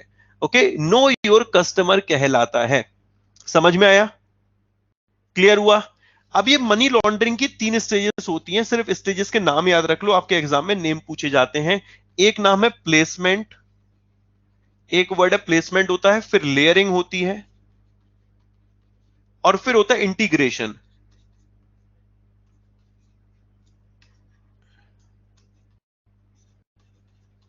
Okay, placement, layering, integration. फिर दोबारा समझ लो, केवाईसी का पर्पस क्या है? मनी लॉन्ड्रिंग को रोकना। और मनी लॉन्ड्रिंग को रोकेंगे कैसे? ये जो अकाउंट्स होते हैं इनको रेगुलर इंटरवल पे, जो हाई रिस्क वाले, लो रिस्क वाले या मीडियम रिस्क वाले होते हैं, इनमें ये चेक करना कि भाई एड्रेस प्रूफ क्या, आपका आईडी प्रूफ क्या है, और यहां पर मेरे दोस्त आपका फोटोग्राफ वगैरह, ये पूरी कंप्लीट चेक करना केवाईसी कहलाता है। क्लियर हुआ? अब यहां पर दोस्त ये दिमाग में सवाल आना बहुत जरूरी है कि ये जो ये जो केवाईसी होता है कितने सालों में होता है? किसी को आइडिया है केवाईसी कितने सालों में होता है? केवाईसी कितने सालों में किया जाता है? इसमें 3 चीजें हैं, low risk customer, medium risk customer, और high risk customer. High risk customer के केस में, हाई रिस्क कस्टमर के केस में, हाई रिस्क कस्टमर के केस में बताइए, हाई रिस्क कस्टमर के केस में हर 2 सालों में एक बार, once in a 2 years, once in a 2 years. Medium risk customer के केस में once in a 8 years, okay, 8 सालों में एक बार। और लो रिस्क कस्टमर के केस में once in a 10 years, okay, once in a 10 years. ये आपके एग्जाम के सवाल बनते हैं। 2, 8, 10 हाई रिस्क कस्टमर है तो हर 2 साल में एक बार होगा, मीडियम रिस्क कस्टमर है सिर्फ 8 सालों में एक बार होगा, और अगर लो रिस्क कस्टमर है तो हर 10 सालों में एक बार उसकी केवाईसी कराना पड़ेगा। ओके,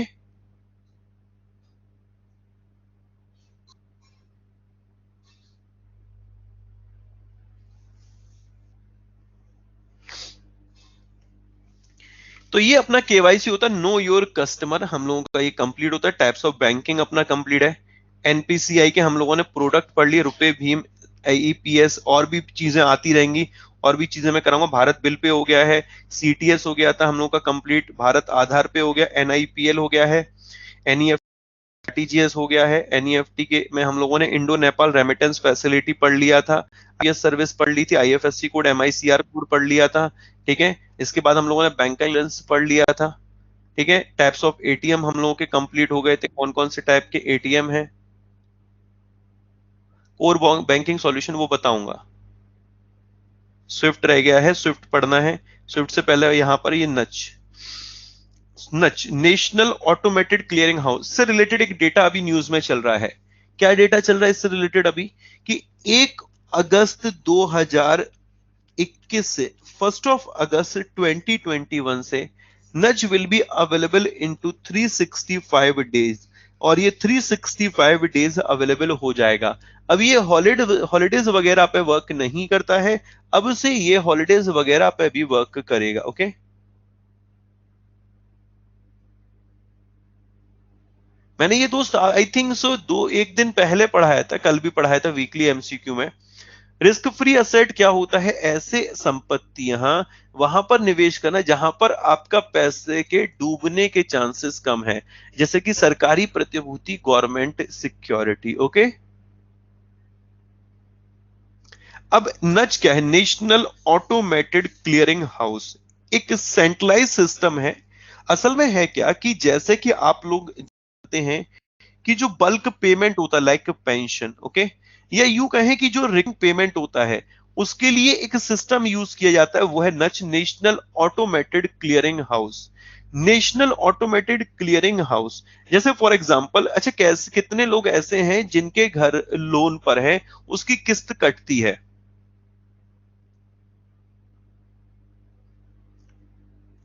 मेरे यहां पर किस्त कटती है। वो कैसे कटती है? हर महीने पिताजी को जाना पड़ता है, या खुद ब खुद ऑटोमेटिकली अकाउंट पैसा डेबिट हो जाता है? ऑटोमेटिकली अकाउंट से पैसा डेबिट हो जाता है मेरे भाई, अपने हो जाता है। तो जब कभी भी आप इस तरीके की लोन के लिए अप्लाई कर रहे हो, बैंक आपसे नच मैंडेट फॉर्म भरवाता है। और नच मैंडेट फॉर्म में क्या होता है कि आपके अकाउंट से ऑटोमेटिकली पैसा डेबिट हो जाया करेगा। किसके बेसिस पे? नच के बेसिस पे। सरकार को जो पेंशन डिस्ट्रीब्यूट करनी होती है, बल्क पेमेंट करना होता है, वो नच के माध्यम से करता है। कंपनीज को बल्क पेमेंट करना होता है सैलरी का, डिविडेंड का, वो किसके बेसिस पे करते हैं? नच के माध्यम से करते हैं। सरकार को डीबीटी, डायरेक्ट बेनिफिट ट्रांसफर का पैसा देना होता है, नच के माध्यम से करते हैं। सरकार पीएम किसान योजना में जो पैसा दे रही है वो किसके माध्यम से देती है? नच के माध्यम से। It is a national automated clearing house, एक सेंट्रलाइज सिस्टम है जिसका उद्देश्य क्या है कि जो मल्टीपल इलेक्ट्रॉनिक क्लियरिंग सिस्टम थे उन सभी को कंसोलिडेट किया गया और उन सभी को कंसोलिडेट करके एक सिस्टम बनाया गया। इसका नाम है NACH, national automated clearing house. Okay, national automated clearing house, ये एनपीसीआई है, इसने नेशनल ऑटोमेटेड क्लियरिंग हाउस है, इसको इंप्लीमेंट किया है बैंक्स के लिए, फाइनेंशियल इंस्टीट्यूशन के लिए, कॉर्पोरेट कंपनीज के लिए, गवर्नमेंट के लिए। एक वेब बेस्ड सॉल्यूशन है to facilitate interbank high volume electronic transaction which are repetitive या पीरियोडिक। मैंने अगर पेंशन की बात करी तो ये पीरियोडिक है, रिपीटेटिव है। ठीक है, ये जो डीबीटी है ये रिपीटेटिव है। ये पीएम किसान योजना में जो इंस्टॉलमेंट दी जानी ये रिपीटेटिव है। ओके, समझ में आया? इलेक्ट्रॉनिक क्लियरिंग सिस्टम, ये इट इज अ सॉफ्टवेयर दोस्त, ये लिखा है ना, it is a web based solution to facilitate interbank, भाई एक बैंक से दूसरे बैंक में high volume transaction, electronic transaction जो रिपीटेटिव है और जो पीरियडिक है, जो बार बार रिकरिंग होते हैं। अब बार बार ट्रांजेक्शन करने से बेहतर है नच सिस्टम में डाल दिया जाए और ये मेरे दोस्त हर जैसे क्वार्टरली है, मंथली है, हाफ ईयरली है या 2 साल बाद है, तो ये ऑटोमेटिकली मेरे भाई अपने आप प्रोसेस होता रहेगा। NACH system can be use for making bulk transaction, भाई बड़े बड़े ट्रांजेक्शन होते हैं, सब्सिडी हो गया, डिविडेंड हो गया, इंटरेस्ट हो गया, सैलरी हो गया, पेंशन देने के लिए। Also for bulk transaction towards collection of payment, जैसे कि टेलीफोन पेमेंट। जैसे आप लोग क्या करते हैं कि जैसे मेरा अगर इंटरनेट का बिल जा रहा है तो मैंने उसमें ऑटो पे फीचर ऐड करा दिया है कि खुद ब खुद पैसे अपने आप ऑटोमेटिकली मेरे भाई कटते रहा करेंगे। तो ये इलेक्ट्रिसिटी, वाटर, लोन, इन्वेस्टमेंट, देखो लोन आ गया एग्जांपल एक यहां पर कि आपको अगर ईएमआई पे करनी है, प्रीमियम पे करना है, तो वो ऑटोमेटिकली नच सिस्टम के माध्यम से क्या होगा, आपके अकाउंट से डेबिट होता रहा करेगा। ओके, ऐसी चीजें जो रिपीटेटिव है वो ऑटोमेटिकली जो चलती हैं वो नच सिस्टम के बेसिस पे ही चलती हैं।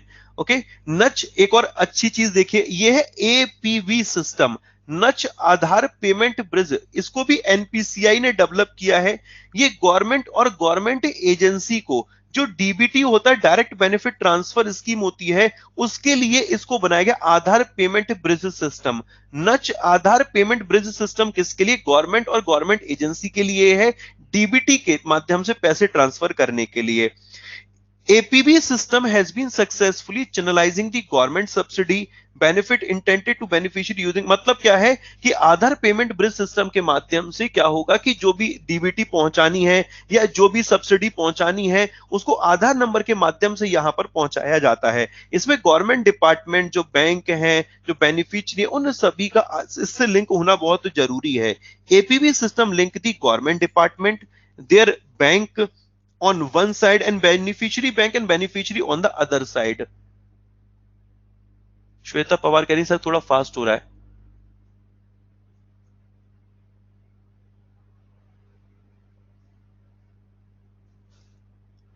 अच्छा समझो जरा, आधार पेमेंट ब्रिज सिस्टम कैसे काम करेगा? जो गवर्नमेंट डिपार्टमेंट होगा और जो गवर्नमेंट का बैंक होगा वही तो यहां से पैसे पहुंचा रहा होगा, किनके पास जा रहा होगा? बेनिफिशियरी के और बेनिफिशियरी के बैंक में।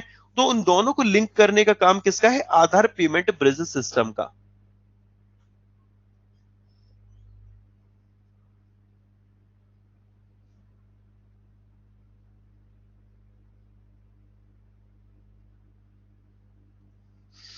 अच्छा एक काम करो, नच वाला पढ़ो, मैं कल दोबारा रिपीट करूंगा इसे। ठीक है, ये देखो नच मैंडेट फॉर्म है, ये नच मैंडेट फॉर्म है, इस फॉर्म को फिल करना पड़ता है आपको, इसमें अपनी सारी डिटेल्स देनी होती हैं। उसके बाद से क्या होता है, अब तो मेरे भाई इलेक्ट्रॉनिक मतलब कि ऑनलाइन नच मैंडेट भी अवेलेबल है। तो ये सारी चीजें हैं। एनईटीसी हो गया अपना, ये डन है। एक बार नच तुम लोग पढ़ना, नच नहीं समझ में आएगा, नच में फिर दोबारा रिपीट करूंगा, वर्बली तुम लोगों को नच समझाऊंगा। अब अपना जो एक टॉपिक बचता है, ये सिर्फ स्विफ्ट बचता है जिसको कि हमें समझना है। बाकी हमारे बैंकिंग टर्मिनोलॉजी पूरा क्लियर है। जो नेक्स्ट क्लास में रखने जा रहा हूं उसको एक्स्ट्रा के नाम से दूंगा, जिसमें कि मैं cash credit, overdraft, bill discounted और ये जितने भी हमारे टॉपिक में ये जो बचा है इसको कंप्लीट कर लेंगे। ओके सर, 10 मिनट का ब्रेक दे दो बेटा, 3 से 5 की क्लास होती है बस। ओके, इसे पढ़ना मेरे भाई। नेक्स्ट क्लास में हम लोग जो अपना ये रिमेनिंग पार्ट बचा हुआ है सिर्फ इसको कंप्लीट कर लेंगे। तो अपना banking terminology, government scheme, banking in India part 1, part 2, part 3, RBI, ये टॉपिक कवर हो जाएंगे। और जैसे ये टॉपिक कवर होंगे उसके बाद मेरे भाई हम लोग स्टार्ट करेंगे नाबार्ड और पीएसएल। ओके, वो इंपॉर्टेंट टॉपिक है, उस पर फोकस करेंगे। ठीक है, तो ये रहा आज का सेशन। आई होप आज का सेशन थोड़ा मेरे भाई बड़ा था, थोड़ा इंटरेस्टिंग भी था, थोड़ी हैवी कंटेंट भी था, बट एक बार पढ़ना, नहीं समझ में आएगा तो फिर हम लोग डिस्कस करेंगे। ओके, नेक्स्ट क्लास जो कि रेगुलर क्लास के टाइम पर ही होगी MW2F में। राधे राधे दोस्तों, अपना ख्याल रखिएगा।